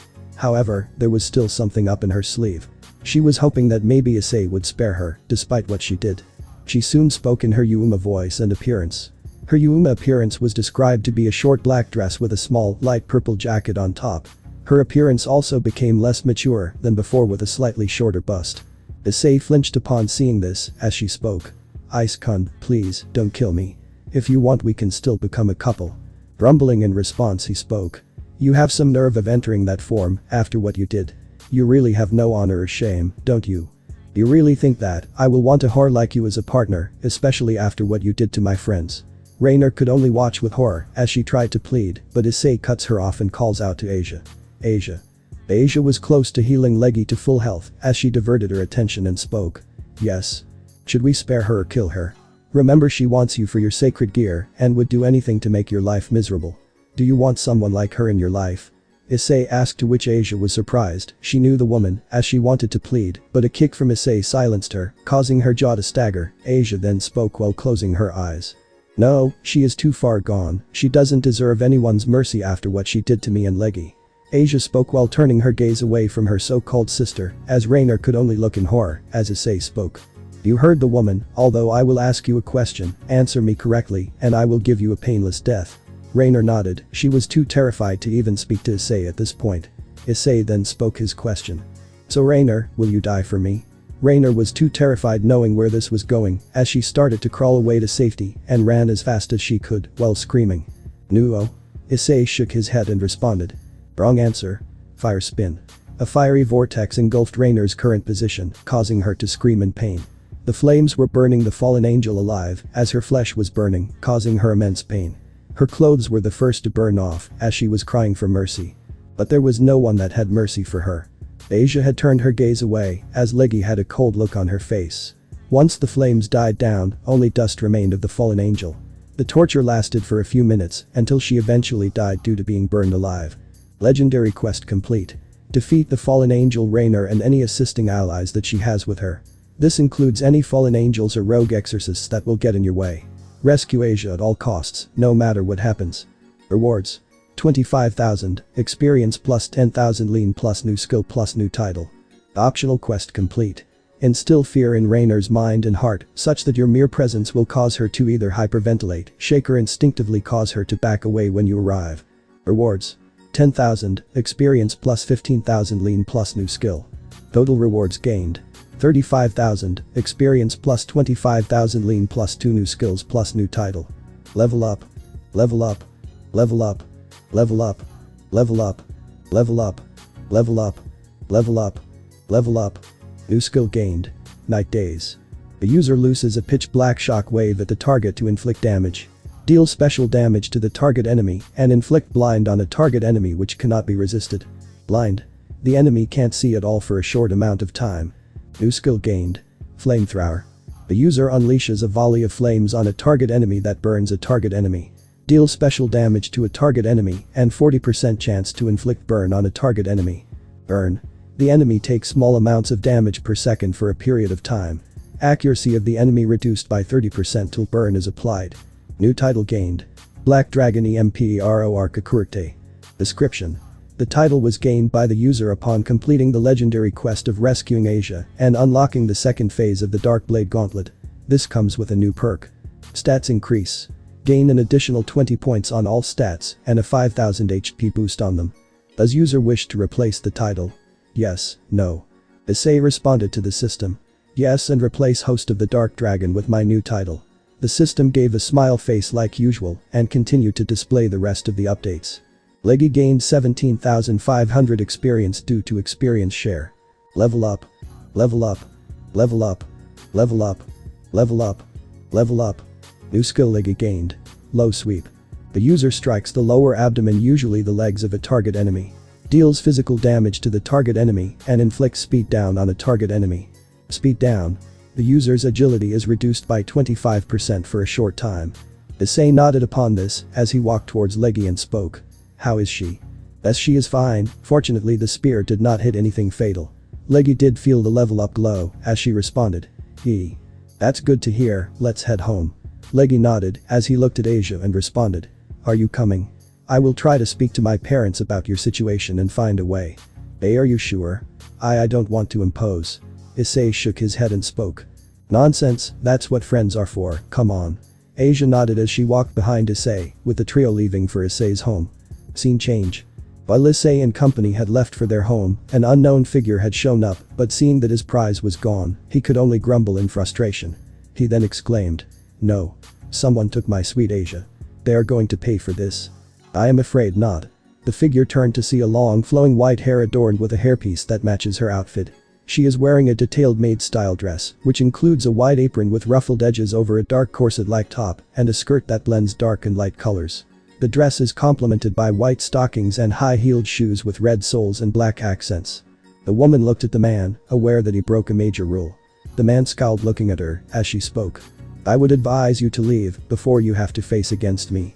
The woman spoke coldly as the man gritted his teeth. He knew he couldn't face her no matter what he did. She then spoke with total coldness. You shouldn't be here, this territory belongs to Lady Rias Gremory and Lady Sona Citri, you will leave, else I will bring you back. TCH. Fine, I will leave because you said so, Queen of the Leviathan Peerage, Belfast. The man declared before teleporting away. He had no choice since the woman can bring him in without a problem. She was an ultimate class devil, while the man was a mere high-class devil. She watched him teleport away as she gave a sigh. She knew it was a human that managed to defeat the fallen angel, and looked in the direction where Issei, Legion Asia had went. She was sent by her king to investigate the fallen infestation that had happened in Rias and Sona's territory, and wanted to deal with anyone that would threaten them, especially Sona. You seem interesting. I wonder what your intentions are. I hope it is good.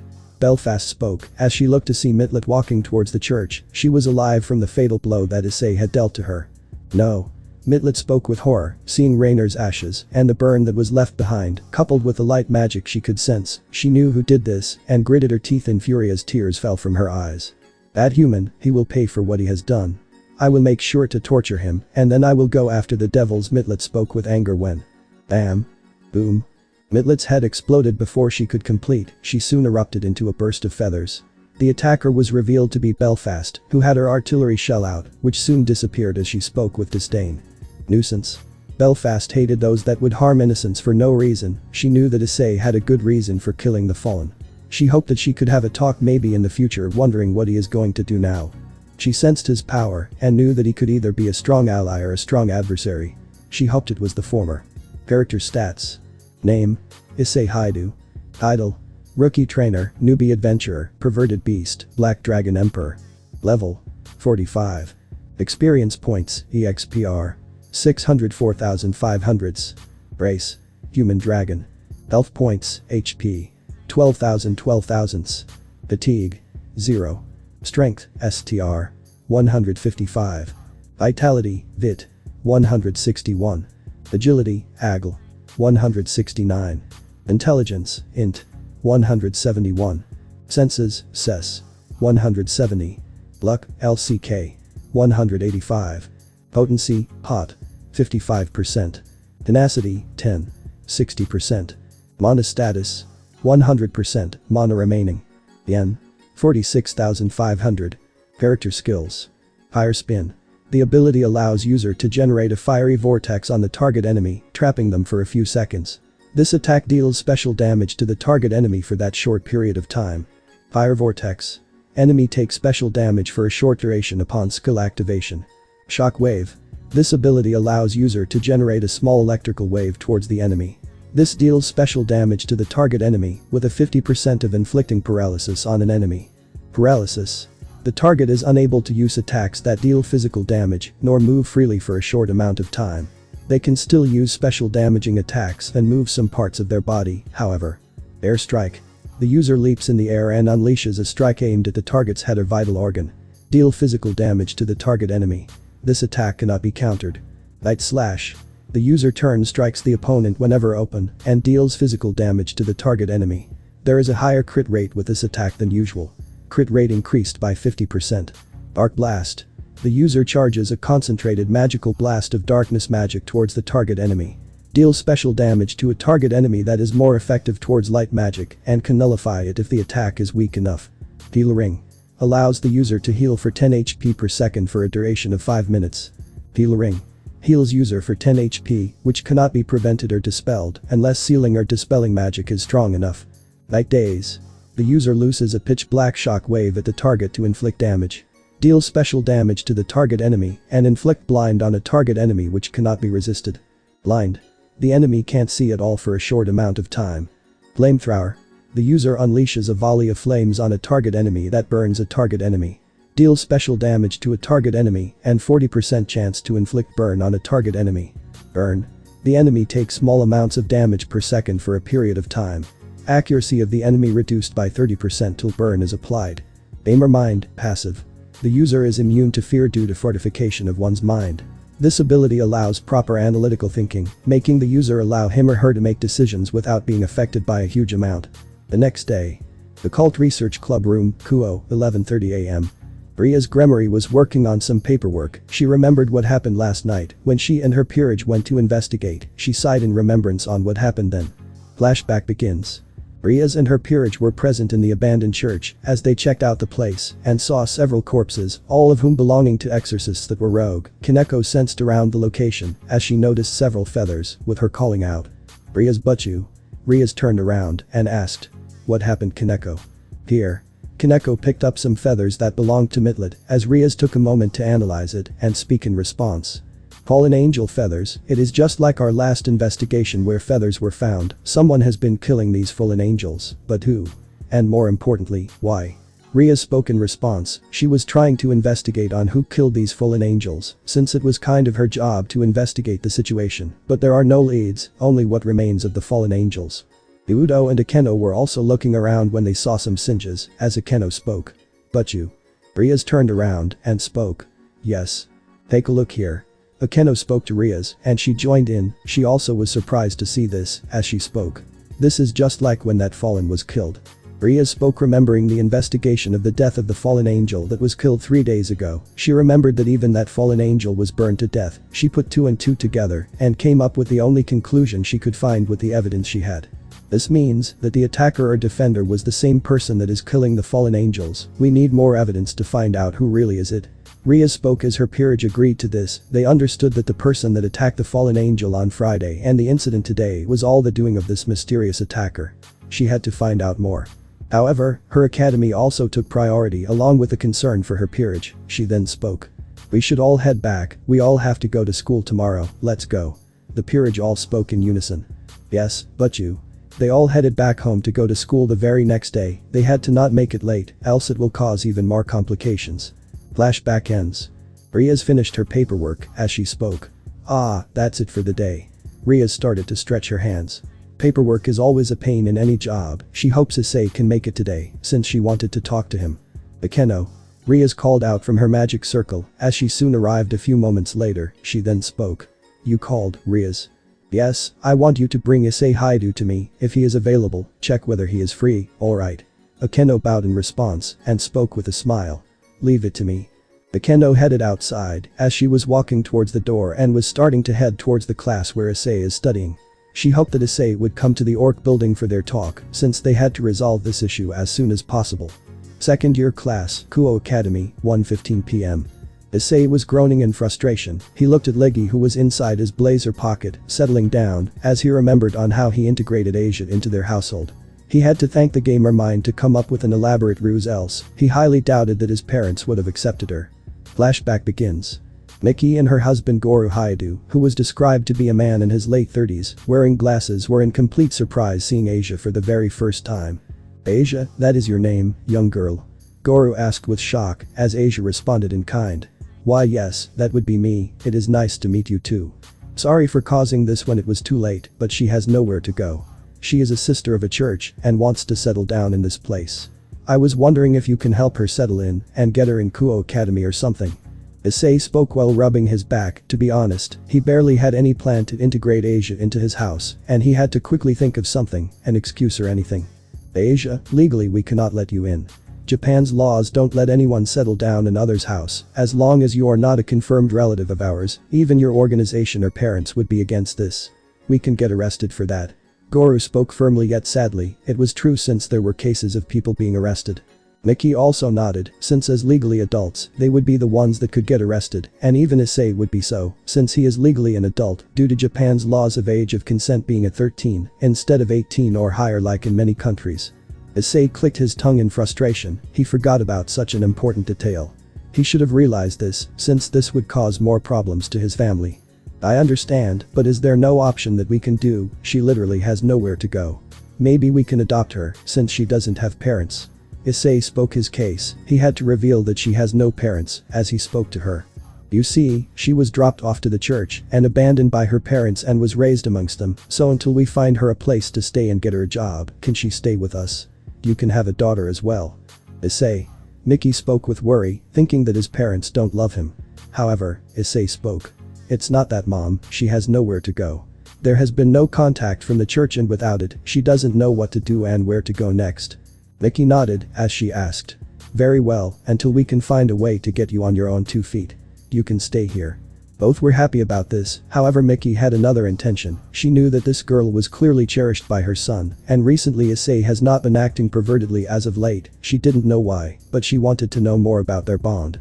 She wanted to know if this girl is not toying with her son and playing with his emotions. She still loves him as a mother, despite his perverted antics, and she would not abandon him. Even his father was in the same boat as his mother. as she spoke. But I have a few rules she must abide by, no exceptions. Mom? Issei was about to speak, but Asia responds. I don't mind, Mrs. Haidu. Issei was surprised by this, as Mickey gave a smile and listed out the rules. Well then, the first rule is that you need to help in housework. Since Issei barely has time as of lately, I am going to need someone who can help me with cooking and other work in the house. Issei was agape by his mother exposing him, as Leggy chuckled from underneath his jacket. Mickey continued, not caring for her son's state. You will have to learn Japanese and attend the same school as Issei does. We will get you instated in the school tomorrow itself. And lastly, there will be no sex till marriage, and I mean it. Mickey spoke with a serious tone, as Asia had a blush upon hearing this, turning her gaze away, as Issei exclaimed in embarrassment. Mom. Especially you, Issei, I don't want either of you sneaking into your rooms and trying any funny business, is that clear? Issei could only turn away, as he spoke. Yes, Mom. Good, well Asia, you can stay here. Alright. Asia nodded with a smile, and responded. Thank you Mrs. Haidu. Flashback ends. Issei sighed upon this, he was glad that things were going well for them, as Asia would be joining them the very next day, and she would also have to be present overtime to learn Japanese as quickly as possible. Well that checks out. Issei spoke to himself, as he looked at the teacher leaving. He knew break would be in a few minutes, as he realized that he would have to speak to Rias' Gremory. He did agree on doing so later on. He doesn't intend on joining anyone's peerage, from what Earbus and System suggested him. He has no quarrels with the devils, provided they don't get in the way of his goals. But he would never become a devil no matter what happens. He would never be under someone else's thumb and be his own person. I wonder if I should go today, or later on. Issei spoke to himself, when he soon heard cheers and exclaims from the boys. Ho ho. It's one of the queens of Kuo, Akeno Himejima. Issei sighed upon this, knowing that he will have to meet now. He then spoke softly. Maybe now would be the right choice. Issei spoke, as the cheers continued. Akeno was waving at the boys having her usual smile, as some of them spoke. Oh she is so beautiful. She is the best one Isama, Yamato Nadeshiko. Normally, Issei would also swoon over how she looks, but with what Raynare did to him. He is not going to be falling for her too soon. He looked at her and noticed something about her. Is it just me or does she look awfully familiar to Raynare? That black hair, the violet eyes, that smile. Issei thought with a surprise, he barely noticed her before, since he kept swooning and liking her from a distance. But now with what has happened, and with him unlocking Gamer Mind, he can analytically and systematically deduce the situation. He was thinking if the two were related to some extent. His thoughts were snapped out by Akeno calling out to him. You must be Issei Haidu, right? Huh? Issei snapped out of his thoughts, as Akeno asked him again with a gentler tone. You're Issei Haidu, right? Why yes I am. Issei spoke in response, as Akeno spoke in response. Can you come today to the Occult Research Club? Rias wanted to really meet you tonight. Issei nodded, as he spoke. Sure, I got nothing to do anyways. Issei got up, as the boys were being jealous, while the girls were cursing Issei for turning the one Isama pervert. Issei could only internally groan, realizing how annoying many of the Kuo students, or one should say simps, can get. They soon were seen near the hallways, as Issei spoke. Akeno-senpai. Akeno turned around, and spoke. Yes. Can you bring me in whenever I am alone? I really don't want to deal with them. Akeno could understand seeing his expression. Despite not peaking on Friday, there were people that were still skeptical on his change, and it would take some time for this. Sure, I don't mind. Akeno spoke with a smile before heading towards the orc room, as she spoke. We are here. Issei nodded, as he got a quest. Quest. Handle the talks with Rias' Gremory well. Make sure you are not a threat, but also show that you aren't interested in joining her peerage. Rewards. 4,000 experience plus 3,000 yen plus reputation points with Rias and her peerage plus. Failure. Reputation with Rias. Issei understood that if he screws up, he will lose reputation points will also cause problems to him. He does not want to risk that.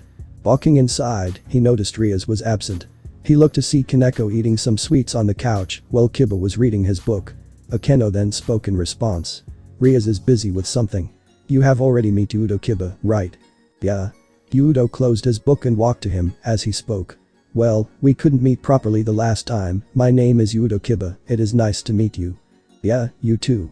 Issei responded. Akeno looked towards Kaneko and introduced her. That is Kaneko Taoju, if you are wondering, she is well known as the school mascot. Issei nodded, as Kaneko responded with a monotone voice. Good to meet you. Yes, you too. Issei responded with a normal tone, as he asked Akeno with a low tone. Is she always well? Yes, she is. You should get used to it and try not to talk behind her back, she has a sensitive hearing. Akeno responded with a smile, as he could see Kaneko's glare towards him. Issei could only grumble, as he thought with worry. Great, you have already made someone get irritated with you, and it is not even 5 minutes in. Akeno soon looked towards him and spoke. You should settle down, Rias will be coming out anytime. Soon enough, sounds of water were heard. Issei turned his attention to the place to see a silhouette of a woman's body. Issei then spoke. She is showering. Yes. And it is not nice to stare. A monotone voice was heard as Issei turned to Kaneko who had spoken. As Issei looked at the sweets, Kaneko noticed this and responded in the same tone. Don't even think about it, I am not sharing. Okay? Issei spoke while raising his hand in defense as he waited patiently for Rias to come out. Akeno decided to prepare some cookies and tea for him. After a few moments, Rias came outside, her hair was wet and she had worn her uniform once again. Issei couldn't help but look at her in such a manner. Sorry, I wish to take a shower, it is quite hot. And I am glad you could make it today, Rias spoke with an apologetic tone, she was genuinely happy that Issei had come. She took a seat down as Issei spoke. And no, it's alright. Anyways, what did you want to talk about? Before that, I wish to ask you something, do you believe in the supernatural? Issei looked surprised, he should have known that this would be the first question they would ask. He sighed, deciding to hide nothing and spoke. Yes, I do believe in it. Rias and the others were surprised, except Akeno who was inside the kitchen preparing some snacks for Issei. Rias then responded. Well then that makes it easier, would you believe us if we were devils? Issei thought for a moment, but soon enough Akeno came in with some tea and some cookies. May I have? Sure, after all I prepared it for you. Akeno spoke with a gentle smile, as Issei responded. Thanks. Akeno gave a smile, and responded. Do tell me how it is, okay? Issei nodded, as he picked up a sweet and took a bite out of it. It's good. Well, I am glad you liked it. Rias soon grunted, seeing this go on, this caused both Akeno and Issei to realize the situation they are in, as she spoke. I believe we have something else to discuss, right Akeno? Sorry but you. Akeno walked towards Rias and stood beside Rias. Rias then shook her head and spoke. Anyways, would you believe us if we were devils? Rias spoke, as Kiba and Kaneko also walked beside him. Rias was the first to show her devil wings, which spread out in the open. Akeno, Kiba and Kaneko followed suit, as they all showed their devil wings. Issei was surprised by this, as he spoke with a slight daze while munching on another cookie. So it is true, you all are devils. Indeed we are, now that this is cleared, Issei. Now we get to the next topic of the situation, and you are going to need to keep those cookies with you, cause it's going to be a long explanation of the situation of the three factions. Issei could only nod, he never got to see the devils in person before, but today he was able to do so. Rias and the others soon closed their wings, as she sat down on the desk and spoke. Well then let's begin. You see long ago, there was a great war between the three biblical factions, us devils, the fallen angels and the angels. Us, devils have been in war with the fallen angels since ancient times. Fallen angels are angels that have fallen due to committing one of the 7 deadly sins, primarily lust.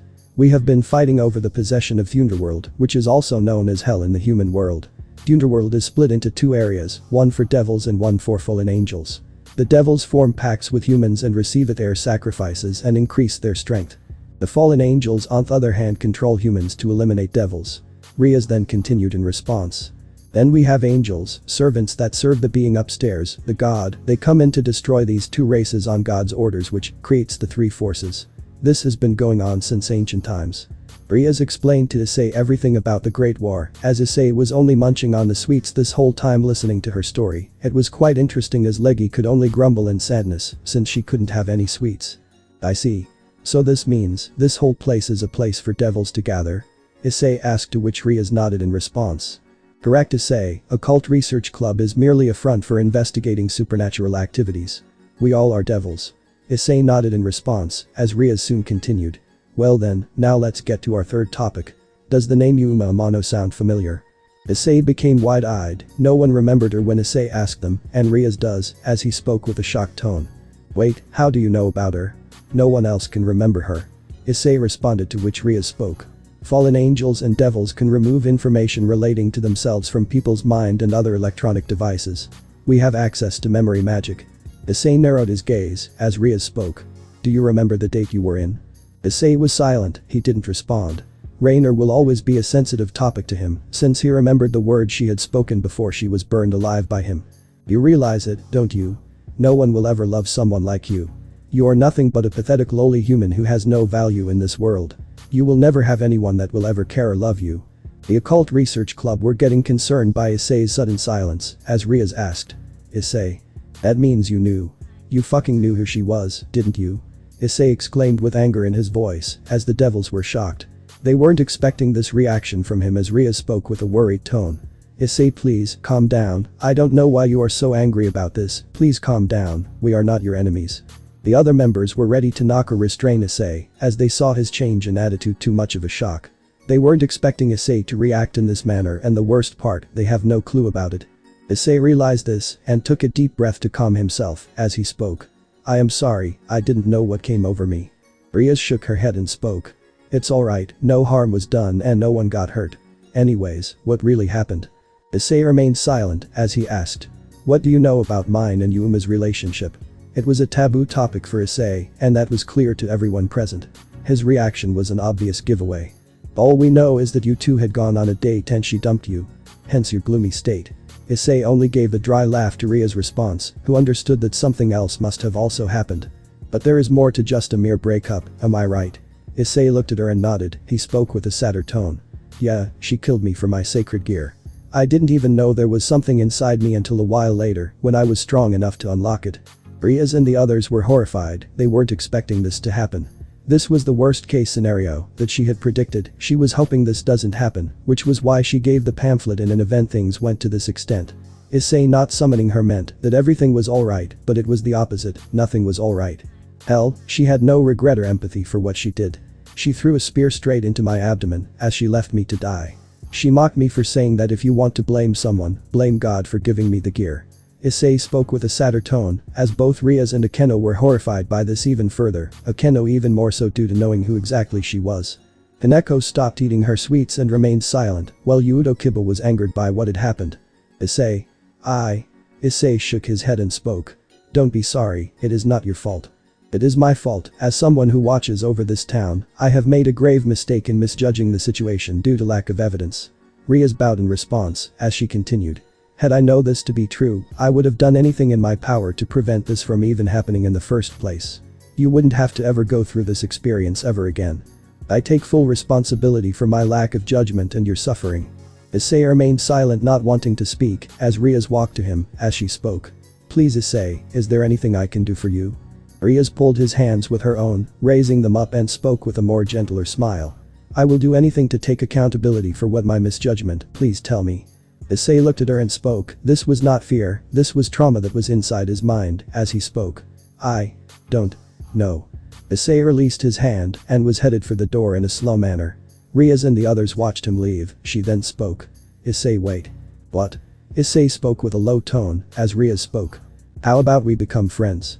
Like all of us will be your friends and help you with the problem." Issei looked at her and only spoke. "Do you really want to be friends with an ex-pervert like me?" Rias responded without hesitation.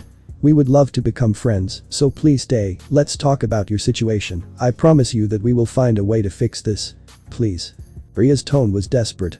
She really wanted to help Issei about his situation. Issei looked at her and asked, having some trust issues. "You really want to help me?" "I do, we all do." Rias spoke, as Akeno and Yuudo immediately nodded. Kaneko was hesitant before also nodding, with the rest due to him being a pervert. Issei could only nod as he returned back to his seat. Rias had a smile of relief as she spoke. "Issei, I want you to be honest with me. I want to know, after the encounter you had with Raynare, did you have any other one?" Rias asked Issei, to which he responded with a nod. She then spoke. "May I know? Please." Issei looked at her and nodded. "I did. It was a man named Donosik." Rias and her peerage now knew that it was Issei that has been killing these fallen angels. He looked at them. He knew that he must have a really good reason for killing them. However, they needed to hear from his mouth for final confirmation. "So were you the one that killed them?" Rias asked gently, as Issei looked at her, with Rias responding. "We have been investigating the truth for a while now, and we did notice traces left behind when they died. We are only wanting confirmation, and if yes, then why?" "In self-defense, it wasn't my intention to kill two of the fallen angels. I am not sure if one of them survived and one I had to kill, since she was going to kill me again and go after my friend." Issei spoke truthfully, as Akeno was the next person to speak, as she spoke gently. "Who was it?" Issei looked at her as she continued. I mean, who was it that you killed in self-defense? Who was it that survived and who was it that possibly survived and who was it that went after your friend? Issei looked at her and responded. The ones I killed in self-defense was Donasi and Kalawarna. The one that has survived is Mitlet and the one that I killed for going after my friend was Raynare. Rias nodded and spoke. She had a feeling that this would be her fate if she continued these actions of hers. I see. And how did you kill the last two? What I mean is by how did you kill Mitlet and Raynare? I actually didn't bother checking on Mitlet since my main focus was to rescue my friend. As for Raynare, she is the one whom I burned alive. Rias nodded in response. Upon this, as she spoke. Did you actually not kill Mitlet? I am not sure, she may or may not have survived, it is hard to tell. Issei responded as Rias nodded. She understood that Issei did mention that he was focused on saving his friend. Rias nodded in response. I see. That is all I needed to know, but if you do need to talk to someone, just let me know and we will be there. Thank you. Issei was about to get up and leave the room as Rias spoke. Wait. What? Issei asked in response, as she speaks. How about you become a part of the occult research club? I won't ask you to become a devil, but why don't you become one of us, stay in the same friend circle now that you know of us? Do you want me to join you? I don't have a good reputation. Rias shook her head and spoke. We don't care about what others say until your state gets alright. Stay with us, please let us set things right. Issei got a look at her and responded. Fine, I agree. Rias and the others beamed at this as she spoke. Thank you, we won't abandon you. Let's exchange contact numbers so that we can contact you whenever needed. Issei nodded as he exchanged contact numbers with the orc members. Once he was done, he left the building as he sighed in relief. Rias and the others watched him leave as they knew that they had to set things right due to what happened to Issei cause of Raynare. Leggy soon peered out of his blazer as she muttered. You? I am fine, Leggy. Let's see if they abandon me like the rest or are different from the fallen angels. Issei spoke as Leggy nodded in response and spoke. Yeah. Issei looked at his watch and saw it was past time, meaning he missed the classes after lunch as he didn't bother. He knew he could catch up as a system notification showed up and responded. Quest complete. Handle the talks with Rias Gremory well. Make sure you are not a threat but also show that you aren't interested in joining her peerage. Rewards. 4,000 experience plus 3,000 yen plus reputation points with Rias and her peerage plus. Level up. Leggy gained 2,000 experience points due to experience share. The screen soon changed and it spoke to the player as a blue film screen showed with an arrow pointing to a new button that has appeared. Requirements met. Shop has been unlocked. Click the button where the arrow is pointing. Issei did as the system asked him to. He headed to the infirmary so that no one would notice this. He looked to see Chisato absent as he sighed with relief. He sat on the bed and opened the screen where he then saw the change in the screen. The shop was showing up as the blue film screen appeared with a message being shown. Welcome to the shop, player. Here you can buy items whichever suits you. Does user wish to run the tutorial for this part? Yes, no. Yes. Leggy nodded as she along with Issei watched the tutorial screen.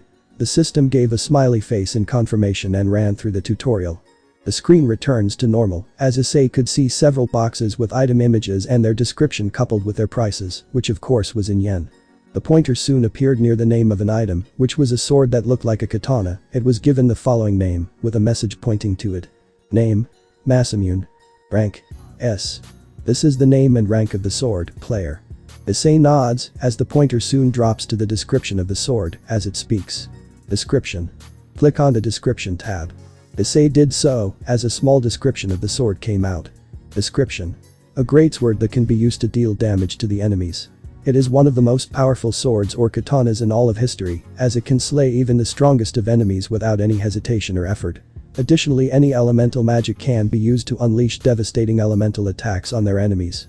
As the player can see, there is a description for the item. It tells you what the item is and what it is capable of. Another arrow soon came and this time towards the price, as the system message showed. Price. 3750 yen, 75% discount. This is a price of the item. The price is usually matched with the user's current location. Since this is the first time the user is surfing through the shop, there is a first time discount. Now click on purchase. Issei does this as a new pop-up shows with the screen responding. Does the user wish to buy this item? Yes, no. Balance remaining. 49,500 yen.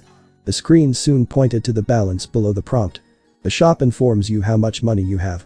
Currency is adjusted depending on the player's current location and dimension. This also allows the user for currency conversion, of course currency conversion rates apply. The screen soon dropped another message. Click on yes. Issei does so, as the pop screen appears and it responds. Purchase successful. Balance remaining. 45,750 yen. The pop-up goes away and another pop-up shows. Item gained. Mass immune. Rank. S rank. The screen soon becomes blur with a blue film as it responds. If the player wants to purchase any item, they can go to the shop and purchase the item whenever they want and desire. The more currency the player gains by completing quests, the more he can gain money. There will be discounts in shops on a daily basis on certain items. Discounts will always be shown at the top of the store, showing what the user wants to purchase. Certain days will have higher discounts. There will be higher discounts for public holidays like Christmas, Halloween, Chinese New Year and Shungetsu to name a few, so do check out the store on those specific days. Sometimes same discounts last for even several days.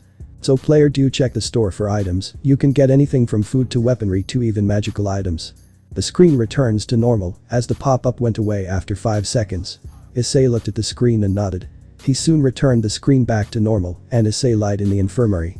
Now that's quite the information gain. Issei spoke to himself, getting an S rank item was amazing. Leggy soon popped out from his jacket and spoke. So you saw everything, right? Leggy leaped next to him and responded. Yeah. Issei rubbed her head and responded. Eugh. Issei smiled in response. As soon the duo sensed the footsteps, Issei then spoke. Hide. Leggy nodded and leaped inside his blazer as soon someone came in.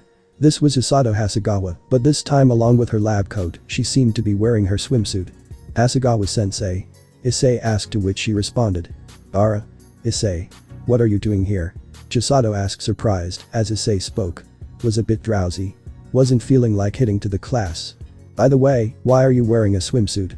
Issei asked Chisato, to which she responded by placing her hands in this and spoke. Oh, this? She pulled it up, showing it towards him. I was asked to become the substitute swimming lifeguard for the middle school students. The one that was absent had come down with intense sickness, so I am their lifeguard today, hence the swimsuit. Chisato explained her situation as Issei noticed some part of it down. She then spoke.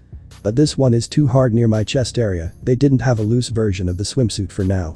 That is why, can I ask you to help me in this situation? Normally Issei would jump in this situation, since he was going to at least reach near the breast part, but this was different, he soon nodded with a smile. Sure, you did help me when I was at my lowest, it is the least I could do. Chisato was surprised, she was expecting a yes but for a different reason. She knew that Issei was perverted, like any teenager, and the only difference was that he was more than usual. She was expecting him to be perverted and say yes, not that she would mind. But the reason that was different, she remembered on how she cared for him when he was at his most vulnerable, and even made sure he slept well. The system, on the other hand, once again decided to screw with him. Quest. Fix the swimsuit on the goddess's breast, try not to make her too uncomfortable. Rewards. 2000 experience plus 1000 lean plus reputation with goddess plus. Failure. Reputation with goddess. Issei could only internally curse the system seeing this quest in his screen. He was glad Chisato couldn't see as he didn't know how she would react. Issei sighed at this and knew what he had to do. I am going to touch, this will be a bit uncomfortable for you. Since well. Chisato shook her head and spoke. No, it's alright. I know you are not the type to take advantage of a girl, I know this since when I slept beside you, you didn't even come close to me. Chisato's words made Issei give a small smile, she really believed in him, and that was coming from a lot, especially from someone who is a goddess. Chisato on the other hand, wouldn't mind if Issei did come close to her, since she knows Issei is not a bad person, but she wouldn't try to flirt with him, especially now due to his traumatic event. Issei tried his best, as he started by pulling the zip of the swimsuit and pulled it upwards, causing her to stifle a moan. She then responded. It's not going to work, if you pull it, you may break the zip. Issei nodded, he then spoke. Then there is only one way. I am sorry for this. Hasegawa-sensei. Chisato knew where this is going, as she nodded. He would have to push it inside since that was the only way this could happen. She then spoke. I might as well close the door. People may get the wrong idea. Issei nodded, aware of teacher-student relationships were frowned upon and Chisato may lose her job. He didn't want her to suffer as he watched her close the door. She also secretly placed a spell that would dull any noise that would come from this room. She then walked towards Issei and took a deep breath. I am ready.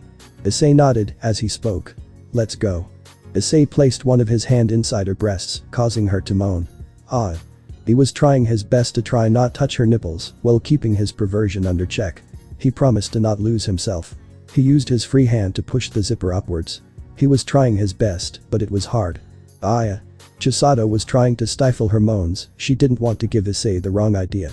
He sensed the breast going inside. He then pulled the zipper up and quickly removed his hand from her breasts. Both were breathing higher than usual as Issei spoke. This was harder than I thought. Sorry Hasegawa-sensei if I made you uncomfortable. No. Don't be sorry, this would have been harder if it wasn't for your help. I should be thanking you, Issei. Issei nodded, with Chisato soon speaking in response. I know I said this before, but if you are open about what happened to you, you can always tell me. Issei was about to speak in response, but Chisato speaks while keeping her finger on his lips and respond. Not today, whenever you are comfortable with it. Take your time, Issei. Chisato spoke with a smile, as Issei could only nod. A red tint was forming on his face, seeing this. He shook his head to make himself look normal and spoke. Very well, Hasegawa-sensei. Chisato returned the smile and left the room, as Issei soon got a notification. Quest complete. Fix the swimsuit on the goddess's breast, try not to make her too uncomfortable. Rewards. 2000 experience plus 1000 lean plus reputation with goddess plus plus. Issei sighed in relief, as all of a sudden he heard. Ting. Tong. Ting. Tong. Issei knew what this meant, the day had just ended. Another day had ended for him in school. The system soon informed him about something else. Quest progress. 2/3 days. Issei was surprised by this, he had forgotten about the reputation quest, as he asked. Wait, why does today count and not before? I mean there are so many days that I didn't act perverted. The system responded in kind. The player must not be perverted or peep when in school days, meaning only Friday and today were counted and not the other days that were holidays. Besides only tomorrow remains, then you can replace the final title which is Perverted Beast. Issei nodded in response, as he soon got up and spoke to Leggy. So Leggy wanna go out and eat something? I should get some sweets for you. Leggy responded with a cheer as they both headed out to get some sweets at a nearby cafe that was only a few blocks down Kuo Academy. Scene change. Cafe, 5 p.m. Issei was seated in the cafe as Leggy was munching on a cookie as Issei responded. So Leggy, how is it? Leggy responded as Issei also smiled, he did order the cookies for them. He knew he had to clear the dungeon as soon as possible, which he will do when he returns home. He decided to finish off the F-rank dungeon and move on to a higher rank dungeon as soon as possible. Leggy, once we are done, let's head back and clear the F-rank dungeon, it's time to move to the next dungeon. Leggy nodded and responded. Issei and Leggy were minding their own business when all of a sudden, the door to the cafe opened up. He looked to see a white-haired woman wearing a dark flowing dress with a high slit which features a deep neckline and is adorned with golden accents around the waist. This was Belfast as she noticed the person that she wanted to talk to. I was looking for you. The woman spoke in response as she walked toward Issei and gave a smile to him. He wondered what this beautiful lady would want with him as the system soon appeared and gave a quest. Emergency quest. Survive the talks with the devil, worry not, she is not threatening or having intentions of harming the player unless you threaten her too. Rewards. 7500 experience plus 5000 lean plus reputation with the devil plus plus. Failure. The devil may see you as a threat. Issei internally gulped at this, just when one problem gets over another one is thrown at his face. Belfast then spoke. You must be Issei, right? I got your name from one of your classmates. Yes, how can I help you? Belfast gave a smile, she wanted to show herself as non-threatening as possible. Issei then spoke. Why yes I am. I wish to have a talk with you, hope this is a good time. Issei nodded and spoke as the woman sat down to have a discussion with him. Issei could only hope he survives against her, he didn't intend to make any unnecessary enemies and threats for no reason. Issei was seated opposite to Belfast, who wanted to speak to him. He had no choice but to speak to her. Belfast then spoke with concern, seeing his nervous expression. This was the first time such a beautiful girl had come to talk to him, especially someone whom he has never even seen at all. You seem nervous, are you alright? Issei nodded, taking a deep breath to calm himself, he then spoke. Yeah, I am fine, why would you want to talk to me? Because of what happened in the church yesterday I wanted to talk to you. Belfast spoke calmly, before Issei could speak, she continued. But first, it is best we introduce ourselves, my name is Belfast, the Queen of the Leviathan Peerage. It is nice to meet you. Once again taking a deep breath, he spoke with a smile. My name is Issei Haidu. It is a pleasure to meet you Belfast-san. Belfast shook her head, she had to make him easier to talk to. she knew that he knows she is a devil as she spoke. Please call me Belfast, no need to be formal with me. Belfast spoke with a gentle smile, causing a much better atmosphere. Issei knew she was not a threat. He decided to check her stats later on. Alright Belfast. What do you want to know of? Belfast spoke with a normal tone. I want to know what happened that caused you to kill the fallen angels. Belfast spoke with a normal tone, as Issei knew this was going to come. He already explained himself to Rias and her peerage, he might as well explain it to her. Issei decided to look around, as Belfast only snapped her fingers changing dimensions. She then spoke. You needn't worry about that. As someone that is known to be a maid, it is a maid's duty to make things convenient for their guests and master. Issei was surprised by this, as Issei asked. You are a maid? Why yes I am.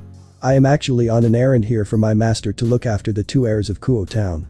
Issei looked at her and spoke. Do you mean Sona Citri and Rias Gremory? Belfast nodded and spoke with a smile. Yes, you catch on quickly Issei, can I call you that?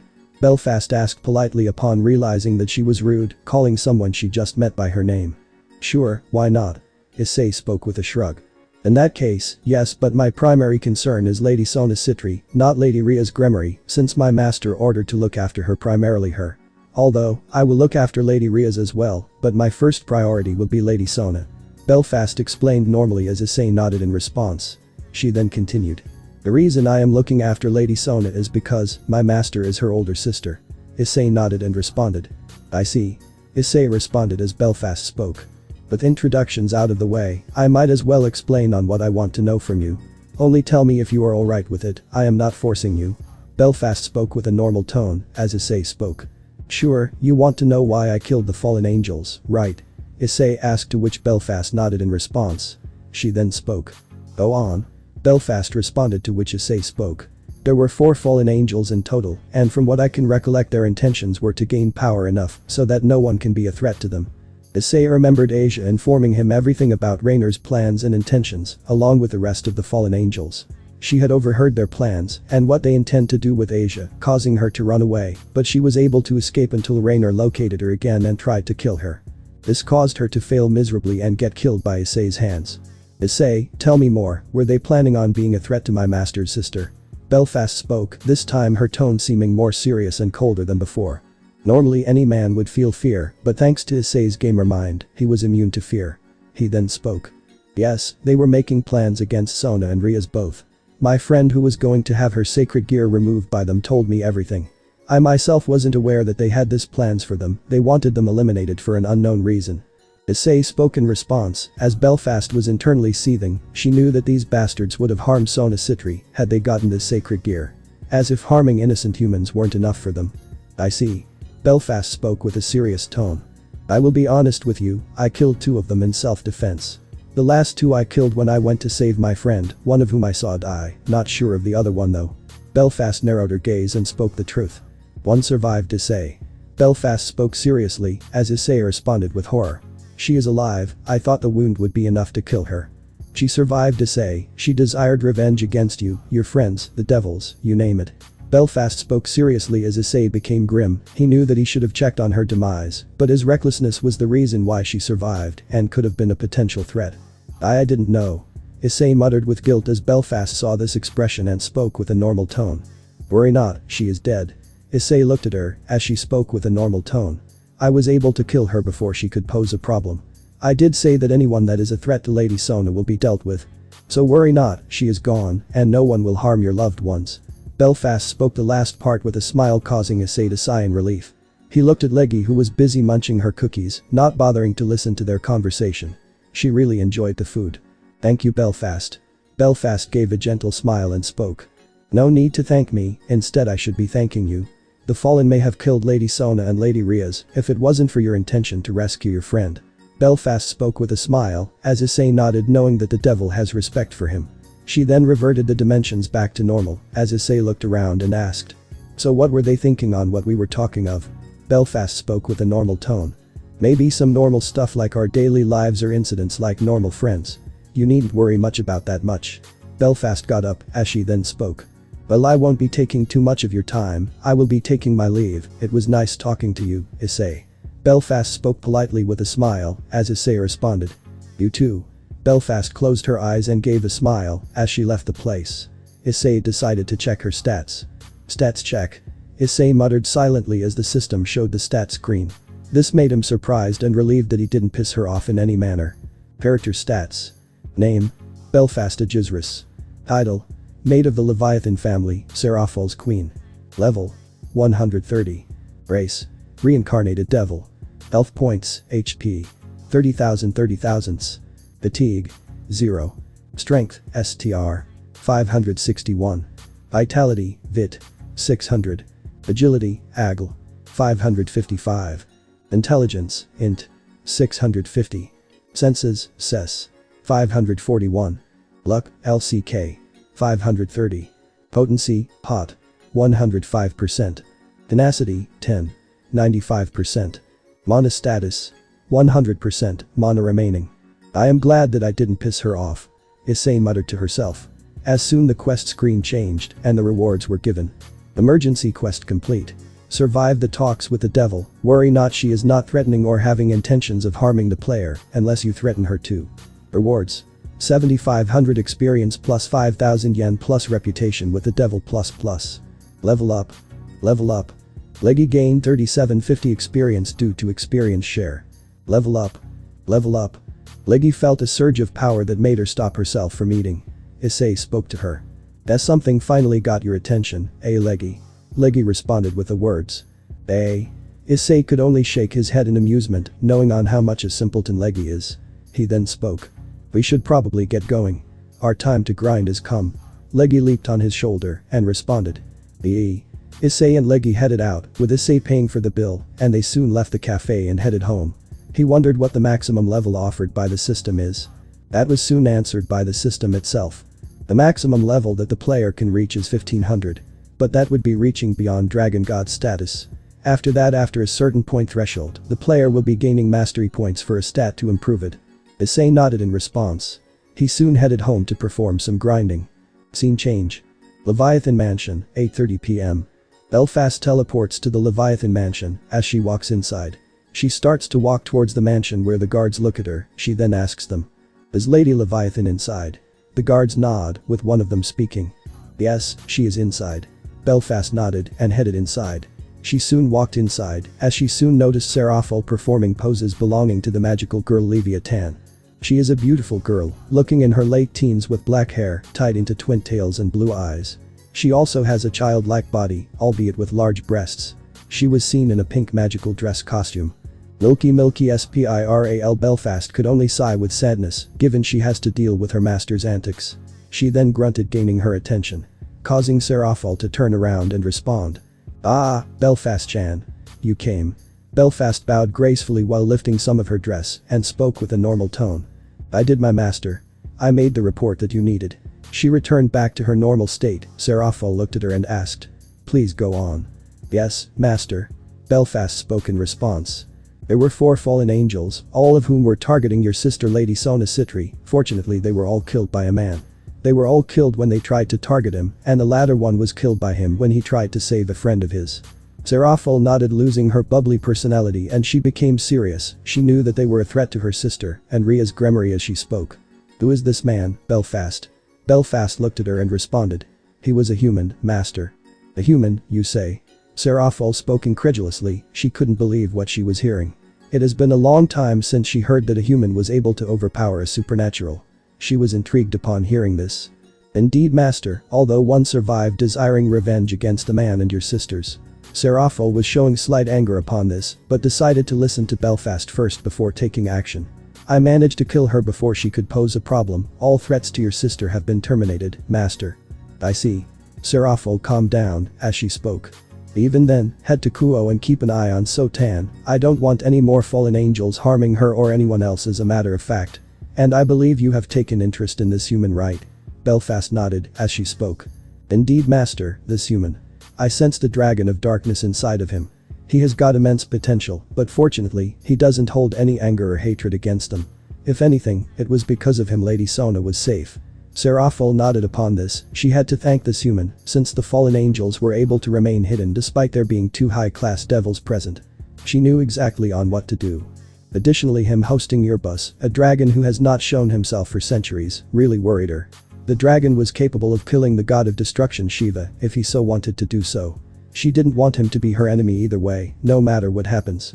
I never thought I would say this, but Belfast, find a way to get in his house and stay with him. Make sure to serve him however you can, unless you feel uncomfortable. He must not be an enemy of the devils. Belfast was surprised by this order. She never thought her master would want her to serve someone else. She owed a lot to Seraphol, given she was the one that saved her from her near death by sheer coincidence. But master. Seraphol shook her head and spoke. Please, I insist, keep an eye on him and take care of him. That way you can also watch over Sotan and Rias-chan as well. Belfast bowed in response and spoke. As you wish, master. Belfast responded with a normal tone, however a small smile was present. She was about to leave when she heard something that would make her shiver. Oh Sotan, how I wish to cuddle you. Our breasts align as we make our bodies move on each other's flesh. I am definitely going to enjoy our moments together. Cosplay, cuddling, oh how I can imagine our time together. Seraphol had a smile of happiness, as Belfast could only internally sigh at what she just heard. She wished to leave the room before that, else things would only get worse for her mental state if she stayed in that room. I pray for your well-being, Lady Sona. Scene change. Meadowfields, 9:30 p.m. Issei, Asia and Leggy had just walked past a lot of enemies. Earlier, Issei had introduced Asia to the gamer's system. Flashback begins. Issei was seen showing the system to Asia Argento he had provided her with. The intel was a lot for the former nun to take in. She then spoke. So this means, you have the power of creating a sort of simulated gamer's world where you can level up by completing quests. Issei nodded in response as he spoke. Yep, and by leveling up I become stronger, faster, durable, powerful, you name it. My stats keep increasing, which is depicted in the system stats of my own. I even gain new abilities and sometimes even items for completing well-timed quests. The quests I have so far encountered considered of rare and legendary, along with the emergency variants.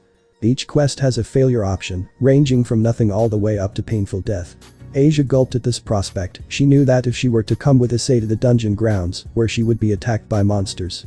Even in the real world, there is a very possible chance she would have died. I see. And I was surprised that Leggy was not an orange kitten, but an orange gremlin.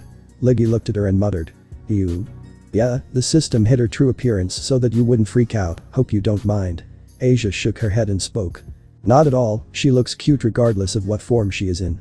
Leggy looked at her and responded. Asia gave a smile as she spoke. I wish to join as well. Issei was surprised by the bold declaration as Issei responded. Why? You can live here normally. Asia shook her head and spoke. I don't wish to be captured ever again. And not by Fried Selzen, and not by R. Raynare. I want to be as stronger. Please. Asia declared in response as Issei was surprised by this. She already was willing to sacrifice herself to protect Issei. But now, she was wanting to become stronger. Guess Leggy's state really haunted her as well, along with Issei's broken expression. Before Issei could respond, the system showed up saying. Asia Argento wished to be a party member? Yes. No. Issei looked at her, who nodded as he spoke. Yes. Issei clicked on yes, as the system confirmation responded. Asia is now party member. Total companions of player is 2. Issei nodded with a smile as he spoke. I guess welcome to the party. Asia beamed at this as Leggy cheered. Asia smiled to herself, she really found her true friends. Flashback ends. Asia was in the meadow fields with Issei and Leggy. They had slain a few monsters early on before reaching this point, with Asia acting as a healer. Due to this, Issei's level is close to reaching level 50, and Leggy only needs 2 levels to reach level 30. He had killed 10 chimps, 20 orange slimes, 10 green slimes, and 15 rabbits, gaining a lot of experience and yen. Asia asked. So if all 3 of us die here, we would head straight back to our teleportation point, which is your room, correct? Yep, that is how it is.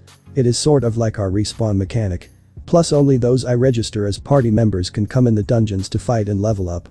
Additionally, since you are a party member, any yen you earn by slaying a monster will be gained by yourself. Asia nodded. She wasn't sure on killing, but if that's what it takes to become strong, she must achieve that. Suddenly, a green slime came into view as Issei spoke. Asia, there is your first monster. Issei brought out his old sword which he used to use and spoke. Slay it. Asia was surprised as she spoke. Me. Yes, you need to slay it. The green slime took notice and rushed towards her. She used the sword in a defensive manner and attacked it as she exclaimed. Ah. The slime was taken down in one slash, without hesitation, as it exclaimed. The The slime exploded into a green gooey substance as Issei defended her using Earbus's darkness, which protected her from getting hit. Well, congratulations on your first monster slaying. Asia was surprised by this, as she looked at what remained was green goo that was left behind, as Earbus's sacred gear showed up and spoke annoyed. Boy. Don't use my darkness for protection against some slime snot, it's an insult to my power. Earbus hated that his darkness was used against such a weak opponent, as Issei spoke. Come on Earbus, I was only protecting Asia against getting dirty, Mom will kill us both if she sees slime snot on our clothes.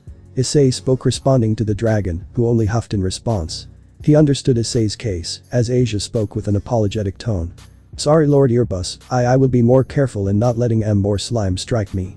Earbus looked at her, as she spoke. Fine, I will let it slide this once because the nun was nice to me.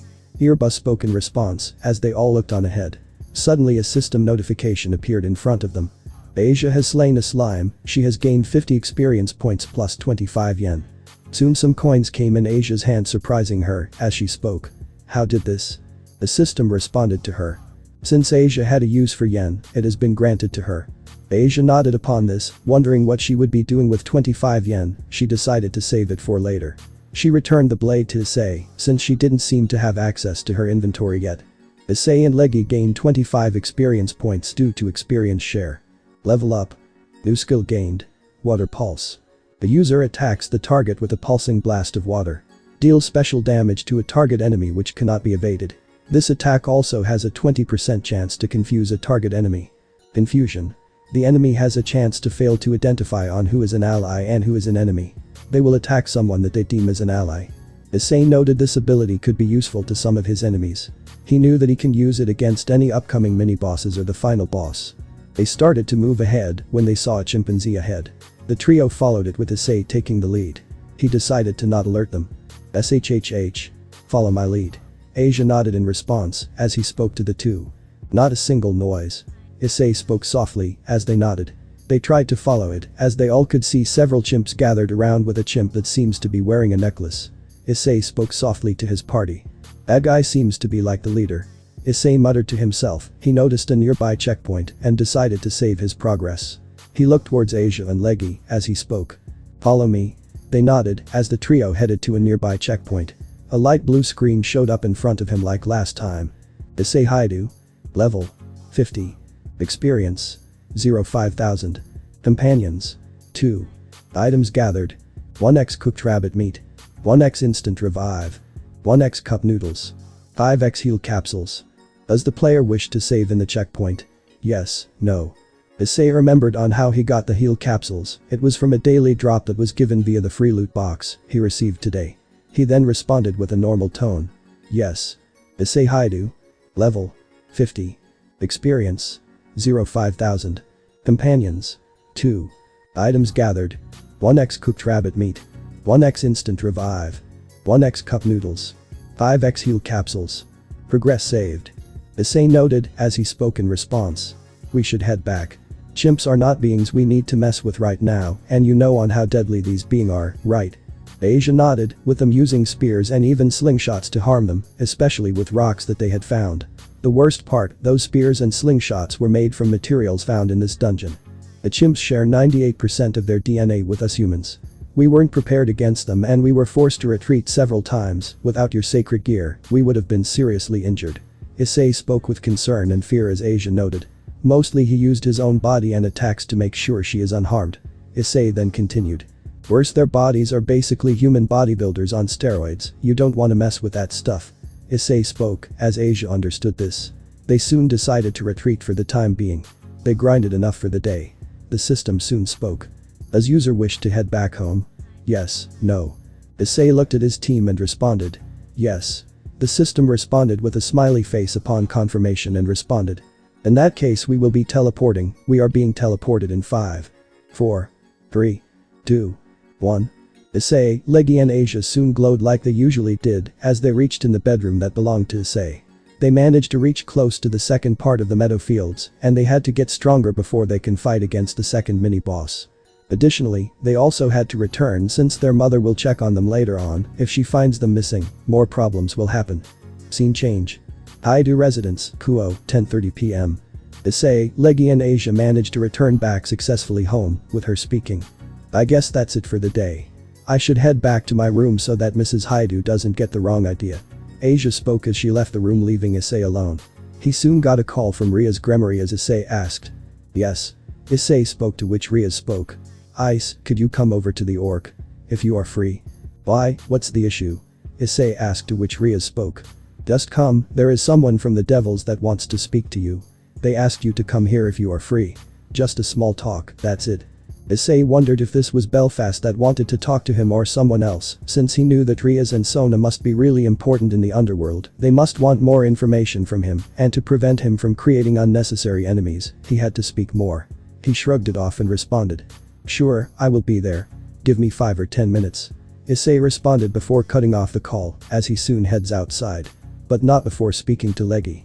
Leggy, make sure no one enters this room. Leggy nodded and responded. Issei gives a smile. As he leaves the room, he makes sure to be as sneaky as possible, so as to not disturb his parents.